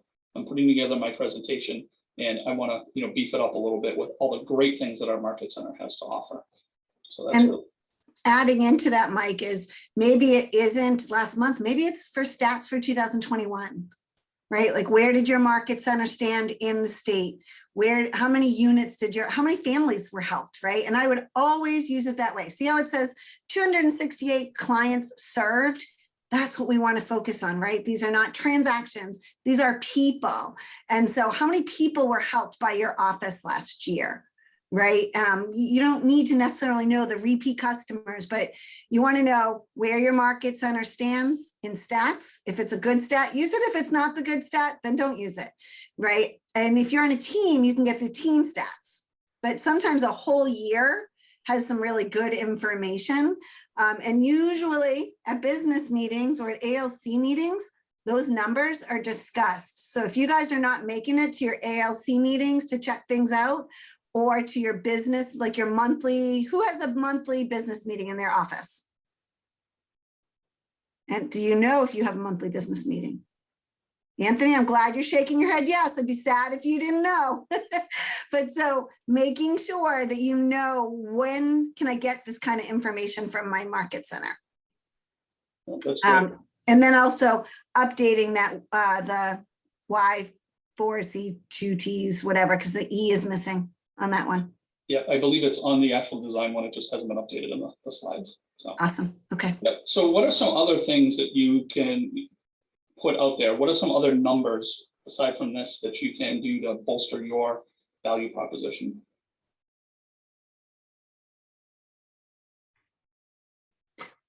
Can I answer? So maybe not numbers, but just what's your history, right? Like your credentials. Were you in business before? Did you ever own your own business? Were you ever in the service industry? And what does that bring as a benefit to your client? So for example, years and years ago, before I was in real estate, I was a teacher and I was also a waitress for a long time. So my skills at helping people, can you tell I used to be a teacher? Helping people and helping to explain things in a clear and concise way, being service oriented, making sure the customer is number one in my book. Like, those are all benefits for the client. Correct. And along with that, testimonials don't have to be about your recent real estate transactions, especially if you're new. A testimonial could be from somebody that you used to work with in a different industry that highlights those things that are expected in a great real estate agent: dependability, communication, things of that nature. If you're in the military, that's something that you can definitely put out there. So if you were in the military, or maybe you've helped a military family, all those types of things build up and lend to your credit as being a professional and being a great advocate for your clients. And thinking about all of you who said you have owned a home or you've sold or bought a home, what was it that you were looking for in your real estate agent? And what was it that you liked about your real estate agent? Right? What were the positives? They were, again, like Mike said, communication, whatever it is. So definitely think about your past experiences as a buyer or seller as well. Yeah. And if you don't have the testimonials and that's something that you don't want to highlight, that's one of the great things about this presentation is that you don't have to use every single page. If a page isn't applicable or it's something that you don't want to highlight, simply just delete the page. You just have that as just one less thing in your presentation. And Mike, when you read this, they've actually got a blurb that's very generic and explains why you want to work together. So I don't know if you can make that bigger, but on mine, I made it bigger so I could read it. And it basically says this: when you choose to work with me, you're partnering with a trained agent that has the backing of the world's largest real estate company, consisting of 180,000 associates around the globe. This puts your search in the hands of the largest, most resourceful real estate network. And by choosing to partner with me and the Keller Williams family, you gain access to a suite of technology tools that keep you informed and engaged with what's happening in the neighborhoods that you are serving. Keller Williams was built on a simple yet revolutionary principle: people are what matters most. Think that's going to speak to your clients? It's huge, right? So you don't have to make a lot of tweaks. You could just leave what's there and tweak some of the numbers or delete the box. No, exactly. And even this section here, with credentials and name and stuff like that, that's where you can put in some of those past experiences that you have. And, think outside of the box a little bit, as far as building this, if you don't have the most robust real estate information to put in there. So, and always now remember you're to change just out your getting logo. fancy, Mike, with the little pen circling the thing. All right. That's okay. That was awesome. Okay, good. Can I ask you a question? Sure. So there's a bio that you fill out, and is that through Command? Yes, it's actually part of your marketing profile. Marketing profile. Yep. So if you're in Command, you'll want to use the drop-down menu that's under your name and your photo, and you want to select settings. And from settings, you'll go over to the left under connect settings, and that's your marketing profile. Thank you.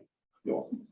And this is the similar kind of stuff you're writing in your bio, essentially, when people want to refer to you as a realtor from California or Florida, whatever. Yeah, and I mean, It's good to have that bio. know your audience. Yeah. So, who are you projecting that to, and write that accordingly. Thank you. Great. All right. Any other questions or insight on your value proposition? No. Awesome. Cool. All right, Lorna, I'm going to release this to you. All right, lucky me. So guess what is next, my friends? Practicing the buyer, conducting the buyer consultation. So someone is going to role play with me. I know you're so excited about this. I always get so many volunteers. I promise it's going to be painless, and I'm just going to ask you a bunch of questions. So who is ready to be the buyer working with me? I will. Oh, thank you, Stephen. All right. Do you like Steve or Stephen? It doesn't matter to me. Okay, awesome. All right, so we are meeting at my office and we are going to have the buyer consultation. Okay, I'm not going to pull my screen up because I'm just going to go through questions of how I would handle it. Right. So, Stephen, thank you so much for meeting with me today. I'm really excited to get to know you better and find out what you're looking for in a home. It's a pleasure to meet you too. Looking forward to our relationship. Awesome. Great. So, Stephen, I have a few questions I'm going to ask. And what I'd love to do as we go through this presentation is I'm going to take some notes. Would that be okay with you? Not a problem.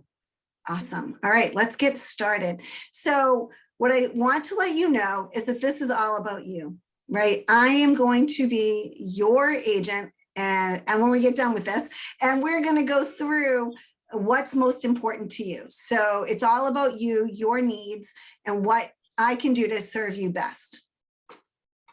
That's awesome. Great. Thank you. You're welcome. So I'd love to find out a little bit about what you're looking for in a home. So can you tell me, when you think about buying a home, what's the most important thing? Like, let's start with style. What style of home do you like? Classic. Tell me more about what classic means to you. Tudors. So like Tudors, do you like antiques? Brick. I love brick. Okay, so you like brick and you like Tudors. Do you like any other styles? If that wasn't available, what are other styles you might like?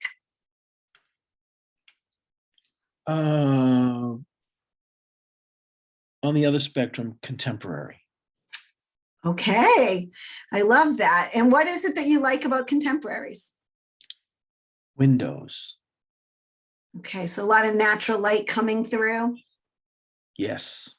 Okay, so that's something would you say is important for you in a new home, is to have a lot of natural light? Yes. Okay, awesome. And how many people will be living at your house? Just me. Just you. All right. So and how my many? dog, and my dog. And your dog. Awesome. What kind of dog do you have? She's a foxhound mix.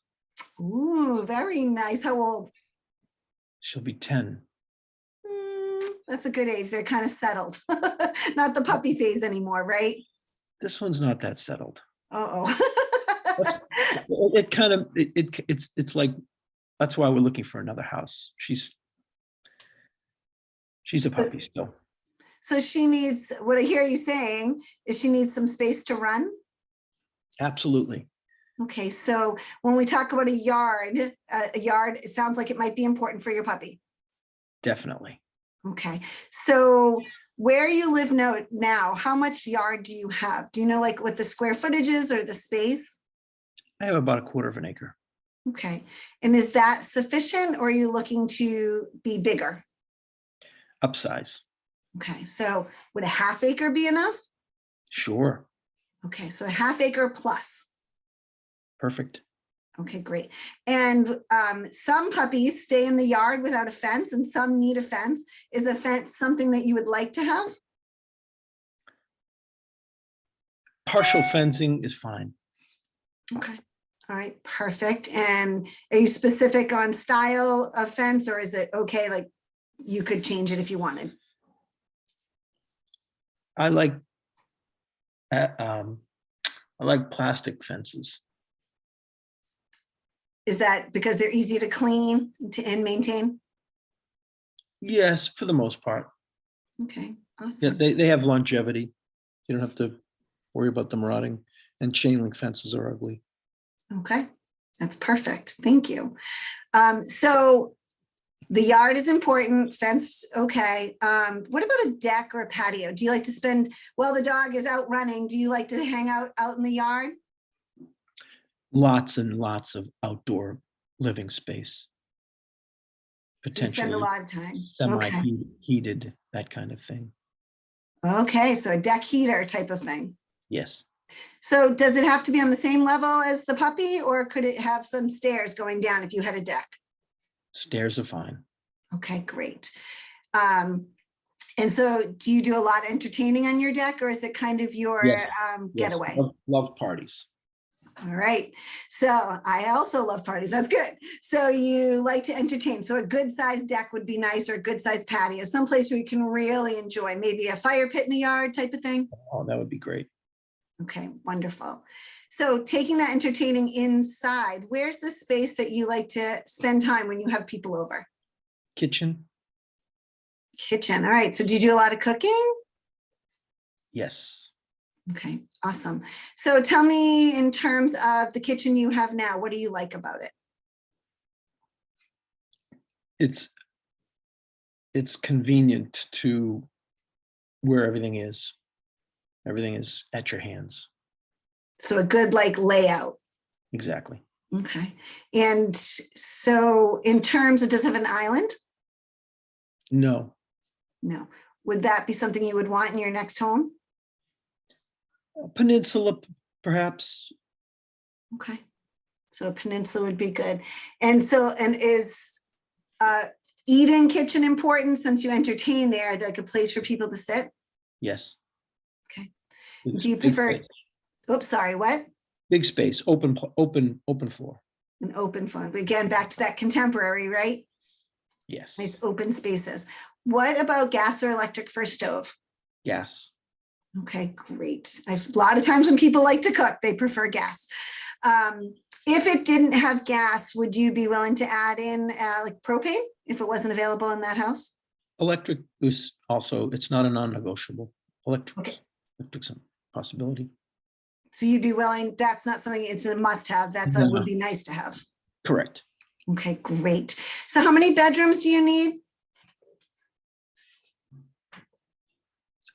2 bedrooms would be fine, or 2 bedrooms and an office, or 3 bedrooms. Okay, so if we found a house that had just 2 bedrooms and no office space, would that be okay? No, I think there'd be definitely need to be an office space. Okay, and could an office? Maybe in a finished basement, potentially. That is just what I was just gonna ask. We're on the That's same awesome. wavelength. Wow, we're really jiving here.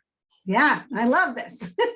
And so, in terms of pre-approval, I know when we talked on the phone, you said you have a pre-approval. Did you remember to bring that with you? It's right here. Awesome. And did they talk with you about your monthly payment? I mean, again, a lot of times pre-approval say one number, but that monthly payment may be not what you're looking for. Did you talk with your lender about that? Yes. Okay, and you're comfortable at this top 500,000? Yes. Okay, great. So I'm going to pause for a second. This is where I would get into a lot about like what the market looks like, why, maybe looking at 500 doesn't make, I might start talking about that a little bit here. And not to interrupt you, but I hearken back to my experiences in buying and whatnot. And I remember the realtor hammered home that you don't want to be at your top. It's just not, it's stressful living when you're at the top of your credit. You want wiggle room. You want to live, you want to be able to live. You don't want to be a slave to your mortgage. Anyway, just thought I'd throw that in there. I love that.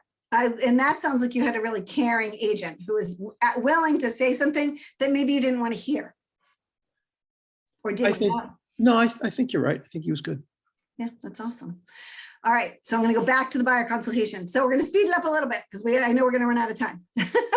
So we've gone through all of his wants and needs, right? So I'm going to say, Stephen, thank you so much for sharing all of these things with me about what you're looking for. What I'd love to do next is talk a little bit about the home buying process. Would that be okay? Sure. Awesome. So here in Massachusetts, we have a 2-step contract.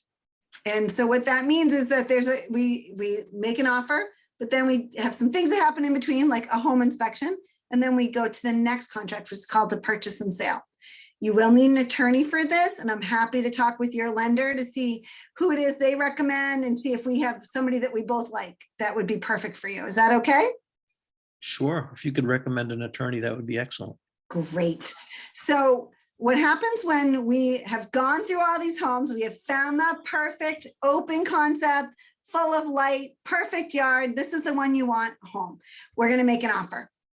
Right? Typically with an offer, we're going to put down $1,000. Again, I'm talking Massachusetts, everybody, just so you know. Is that in- refundable? Great question. If your offer is not accepted, you actually don't give them the check in Massachusetts until your offer is accepted. So, and it can be refunded if you do the next step, which is a home inspection, and something comes up that maybe doesn't feel good to move forward, you could have that money back. I see. Thank you. You're welcome. But what happens is once you have a signed contract with the seller, that is your accepted offer. The So purchase and sale. and well, the accepted offer is a binding contract. I know in Massachusetts, sometimes people think it's not, but it is. And so you do want to make sure as you're making offers that it is the home that you want. Because if you have a perfect home inspection or there's no reason and you just change your mind, that non-refund, that deposit may not be given back to you. So the accepted offer is not the purchase and sale. Correct. Right. That's just the first step. Thanks for the clarification. You're welcome. And so what I'm going to pause. Yes, Wayne. The question is, the offer I was writing up last week, Mhm. I was told, because there are multiple offers by my mentor, Mhm. to put a larger down payment. What would be the purpose of that? Oh, great question. And that is something I would be talking about right now, right? Is to say, typically we see $1,000. If you have a smaller price point or a VA loan, it might not be $1,000. In a competitive situation, it might be more than $1,000. It could be $1,500, $2,500. What it does tell the seller when you make a larger deposit is that you want this house. I am willing to not walk away. Now, some people are willing to walk away from $1,000. Would you agree with that statement? There are people out there who are like, whatever. That is true. People will, and I've seen it happen. Like, I've changed my mind. I'm walking away from that $1,000. But anyway, I had a friend that doesn't make a lot of money, and he walked away from $500.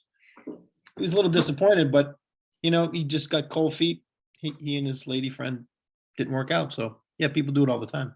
yeah, so people do it. So the reward, if you put down more, is that the seller's like, ooh, they're really serious. They're probably not going to walk away from $1,500, $2,500, right? So the bigger the deposit, the seller feels good that you're committed to this house.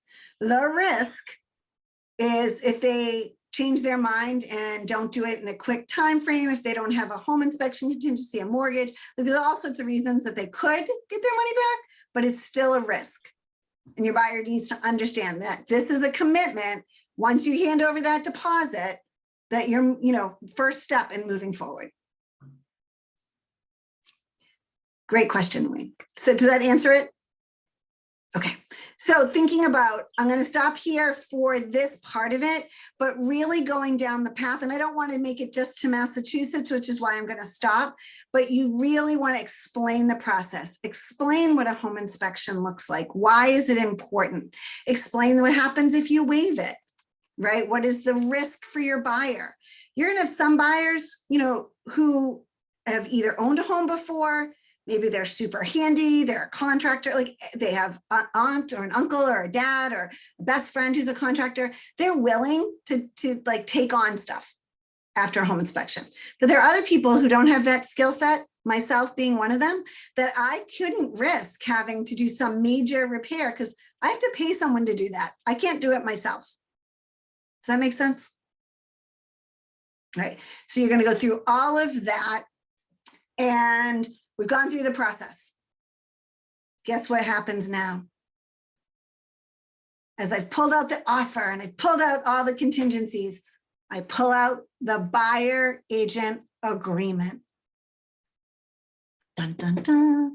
This is the part that you guys need to pay attention to. So I'm going to pause right here, and I want you to tell me what you heard about the buyer wants and needs. Like, did you start to understand why that's important? But also, like, did that deepen my relationship with Stephen? Asking him all those questions. Yes. Yes. Right. Do you have a pretty good idea? And again, that was just a little blip. Mine are usually at least a half hour. I like to talk and ask questions. But thinking about what he is looking for. What did you find out about Stephen in that those few questions I asked?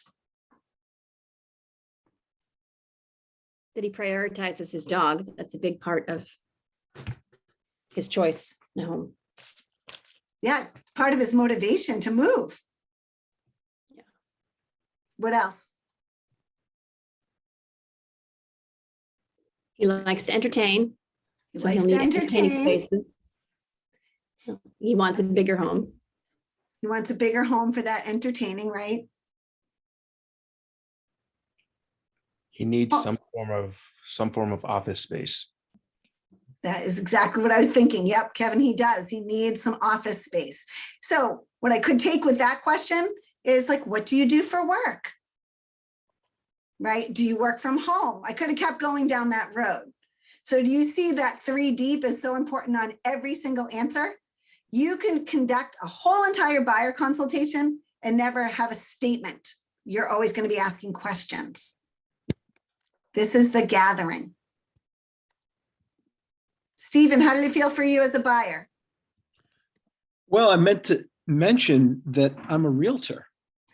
Oh, Yes, awesome. Massachusetts and Rhode Island. And by the way, if you have anybody that wants to invest, sell, or buy, I could actually be a great resource. Just kidding. That was awesome. So get to know your buyer and then talk about the process. You got that part so far? All right. I'm going to share my screen. Let's see. All right. So we've already gone through a lot of this. You can see my screen, right? I'm so proud of myself today. Technology has been my friend. All right. So before we go to the buyer rep agreement, does anybody have any questions about the buyer presentation?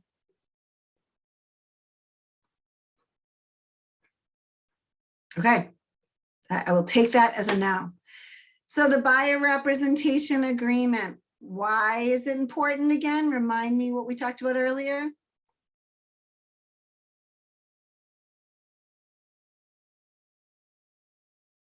I know it's getting late, guys. Come on. Contract. It's your commitment to contract. Your commitment to each other, right?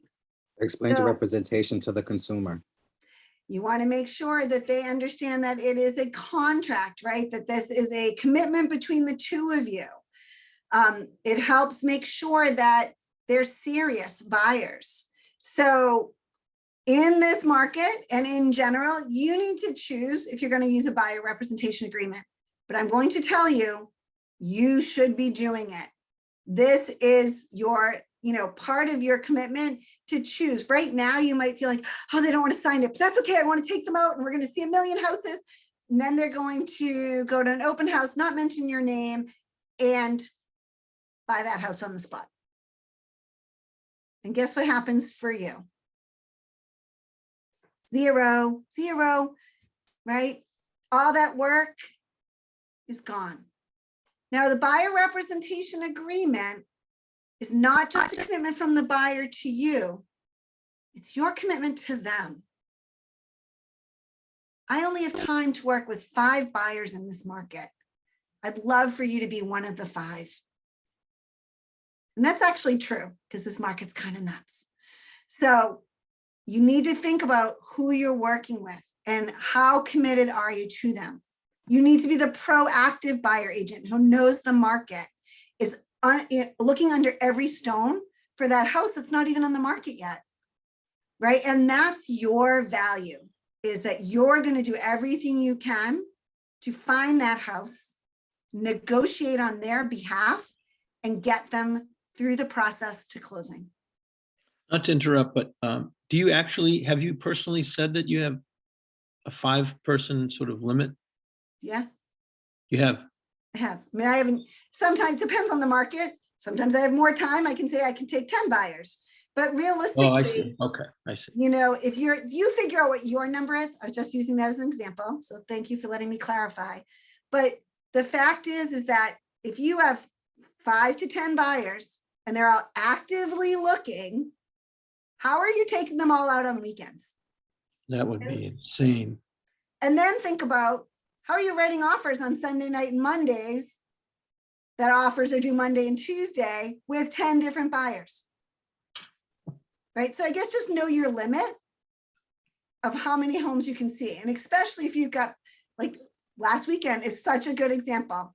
I started my day in Quincy on Saturday showing a property, did a home inspection in Boston. Sunday, I started in Townsend showing houses and ended in Cambridge. So geographically, you may not, if they're all over the place, you get a lot of driving to do, and gas is kind of expensive. So thinking about making sure that you can service the buyers because you have a fiduciary responsibility to them. Just one note on the fact that you can handle 5 and 10. I can't because I'm new, and I wouldn't bite that off even if I ever had that opportunity. But it was brought to my attention that as new realtors, you can sell yourself as giving very quality, personalized attention, more energy into them than someone that is juggling 5 and 10 and 15 clients at a time. So I thought that was an interesting point to make for us newbies. And I agree with you 100% on that. I use that all the time when I was new, and I tell all of my new agents to use that. Right? Like, why would I want to work with you? I have time. You are my only client. No, don't say that, but I have time because I'm newer. I can be hyper focused on finding you that home. And you guys Time and zeal. say that I said again. time and zeal as a new agent. That is right. I can remember, this is going to be a side story, but when I was a young agent, like 5 years in, and one of my really good friends, well, it might have been 6 years, anyway. And he said to me, his girlfriend, I had done some transactions with him, but he had met a new girlfriend. Guess what the girlfriend's mother did? Real estate agent, right? So he said, Lorna, I'm so sorry, but I got to keep her happy. I got to use her mom. He goes, but honestly, it's like he could see the difference between the new agent who is gung-ho and active versus she'd been in it for 30 years plus. And she was like, yeah, she did a couple deals a year. She wasn't hyper focused on helping them. And so, I mean, she was happy to write the offer and all of that. But the fact is, he could see the difference. So I always think of that because I was so young and energetic. I'm tired now, tired. You guys can all run circles around me. But thinking about that is your piece, right? Your zest, your zeal, your experience that you want to get this experience in. So definitely use that. All right, representation agreement. Let's get back to, wait a minute, what was I talking about?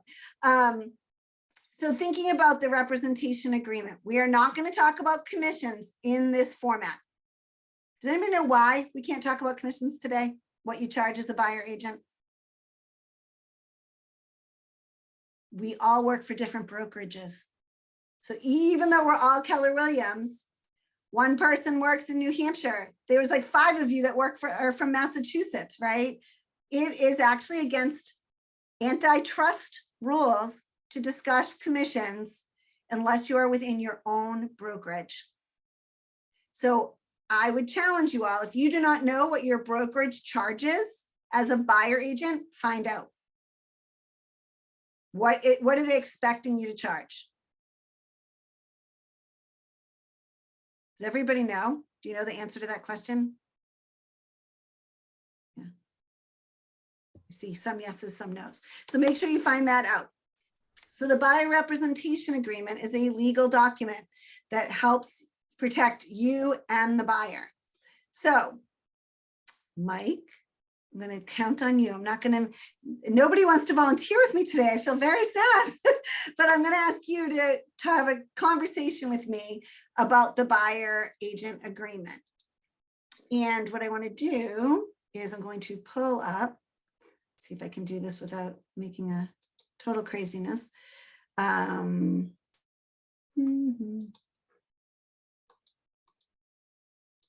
is my screen? It's not letting me share, Mike. Oh, there we go. Almost had a good technology day, totally. Okay. Buyer presentation, we're going to page 14. Closing for the buyer rep agreement. Okay, Mike, you ready? I'm ready. All right. So Mike, hopefully you found that I really am interested in helping you, right? And I feel like we have a good, we had a great conversation. I feel a really good connection. Would you feel that as well? Yeah, I think this has been a great conversation. Awesome.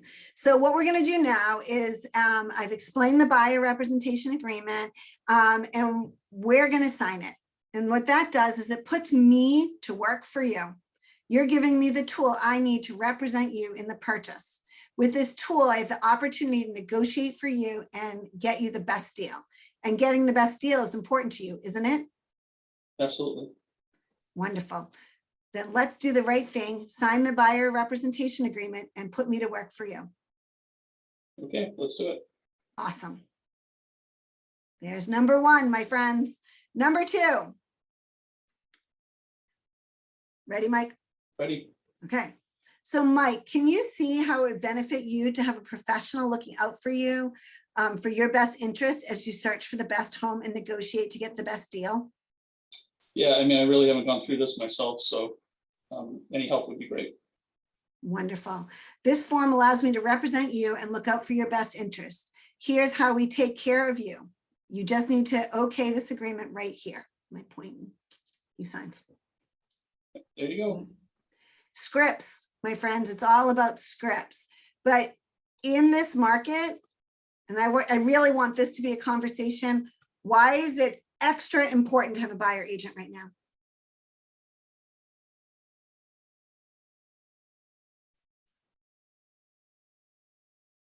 Any guesses? There's not a wrong answer here.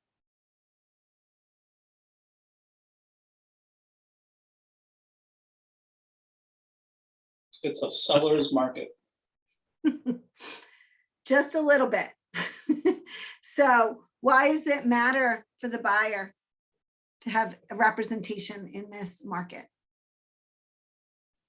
To have somebody walk them through the process, because it's an extremely overwhelming process.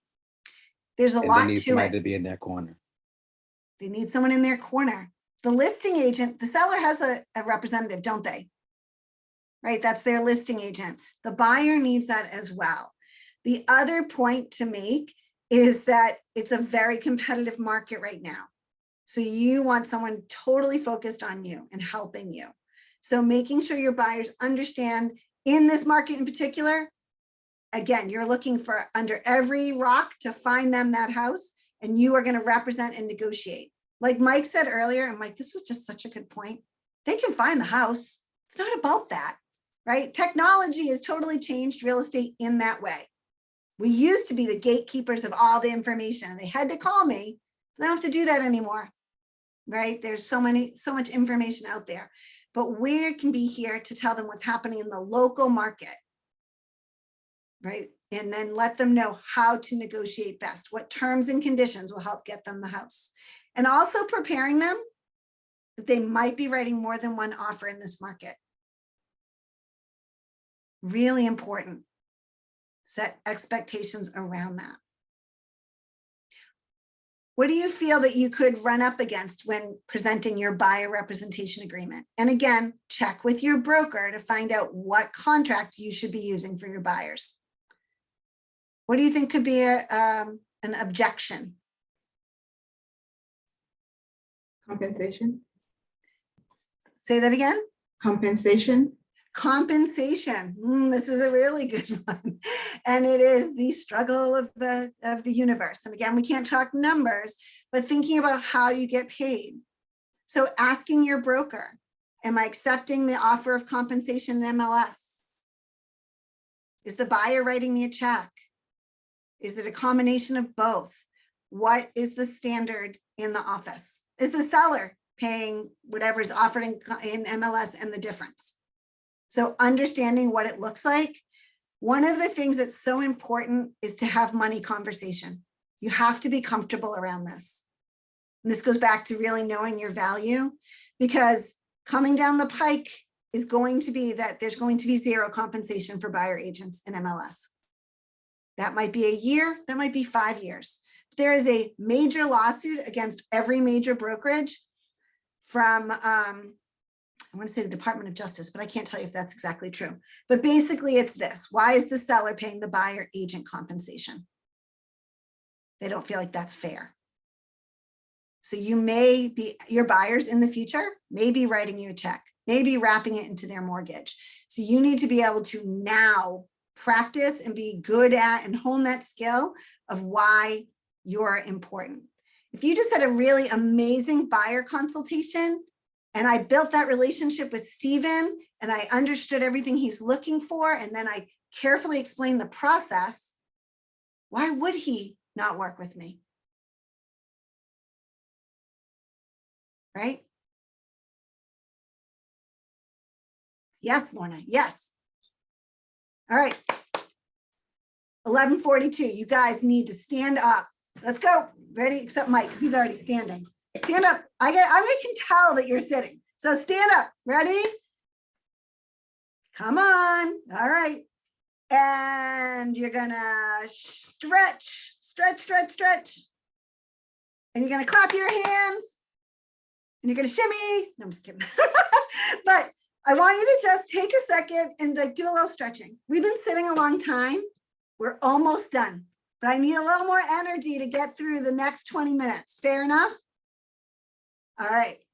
So you can sit back down. Thank you all for putting some energy into your bodies. So what I want to do now is a little bit more role playing with each other.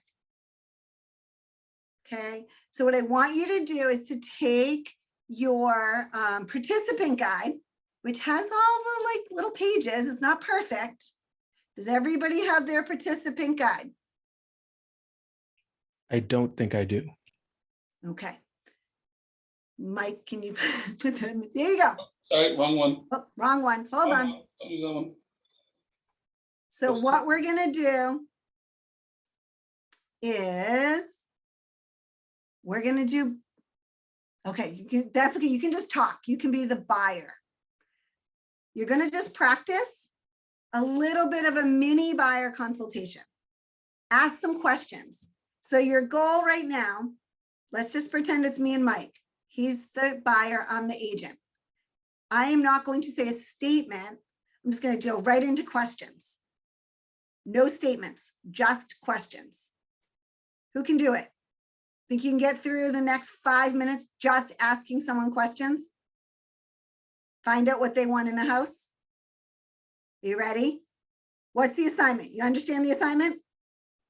Okay, role playing, buyer consultation, ask questions, 5 minutes. All right, oops, hold on. I have to push the right button. Recreate. Let's see. All right. Here you go, 5 minutes.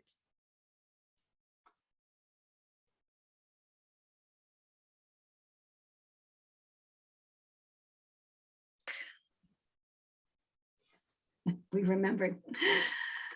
All right, everyone's gonna start coming back. Slowly but surely. We're How'd gonna it get, go? are we gonna finish on time? Oh, yes, we are. I need to get going, not to be, Don't worry about it. We are, this is going to be the end.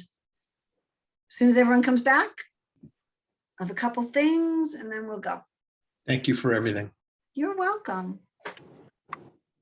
I'm in my car, so I'll be just listening. Okay, perfect. All right, well, as we're waiting for everyone to come back, were you able to make it? Those of you, who was the agent? Anyone? I guess I was the agent, and Did I you haven't listen? had any. Actually, I did listen to him, but seeing that it was our first, like connection, we just,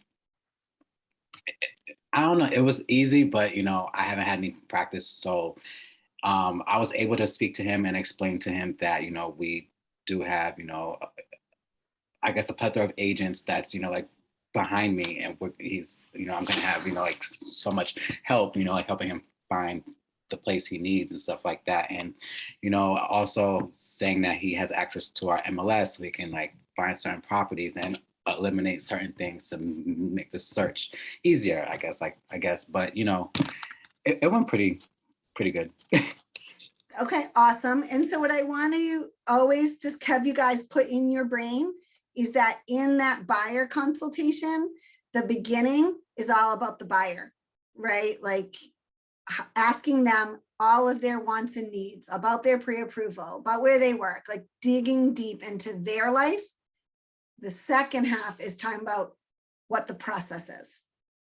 And then in that, you are able to share with them why they want to work with you and choose you. Right? So asking questions is crazy important to make sure that you're doing that. But I love that you sounds like you had a good conversation, Corey, which is what this is all about. It's a conversation. Right, and it's all about the energy too and the connection. Exactly. You don't know who you're gonna, you know, encounter and speak to every day. Everybody's different. That is a great point. So definitely making sure you're learning about them. They're learning a little bit about you, have it be conversational. But again, you are always going to do more listening than talking, at least in that Watson needs part. Yes, I remember that. All right. So my question is this. I need 3 ahas from the whole day. And I have one more thing to share, and then we're going to get out of here. So if you guys want to get off, you got to give me 3 ahas. What did you learn today, or what are you going to implement? Go. Ask questions, many questions. Love it. What else? To go along with that, like the 3 deep, asking the questions. Love that too. 3 deep. I try to make a connection with them. Connect. Make a connection, have them feel like you're in their corner. You want to build relationships. That's what this is all about. So I'm going to put in the chat, just if you guys feel like you got some value today, I am actually teaching Win with Buyers. It's an all-day class, April 11th. It's on Zoom and it's in person at our Concord Market Center. I just put the Eventbrite in there. You are welcome to join us. I would love to see you. I hope you found this valuable. I hope you're going to get yourselves your buyer consultations prepared. Ask your Market Center if you need help. That's what they're there for. They're here to support you.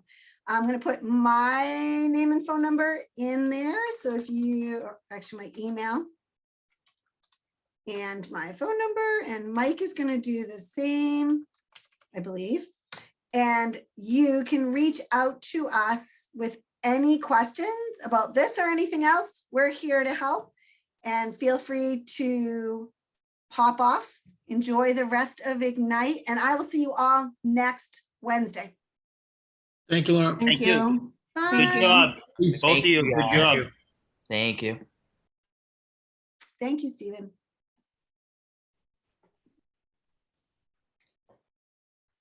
Great class, Lorna. Thanks. Thanks for your help, Mike. Good team. Thank you, guys. Bye.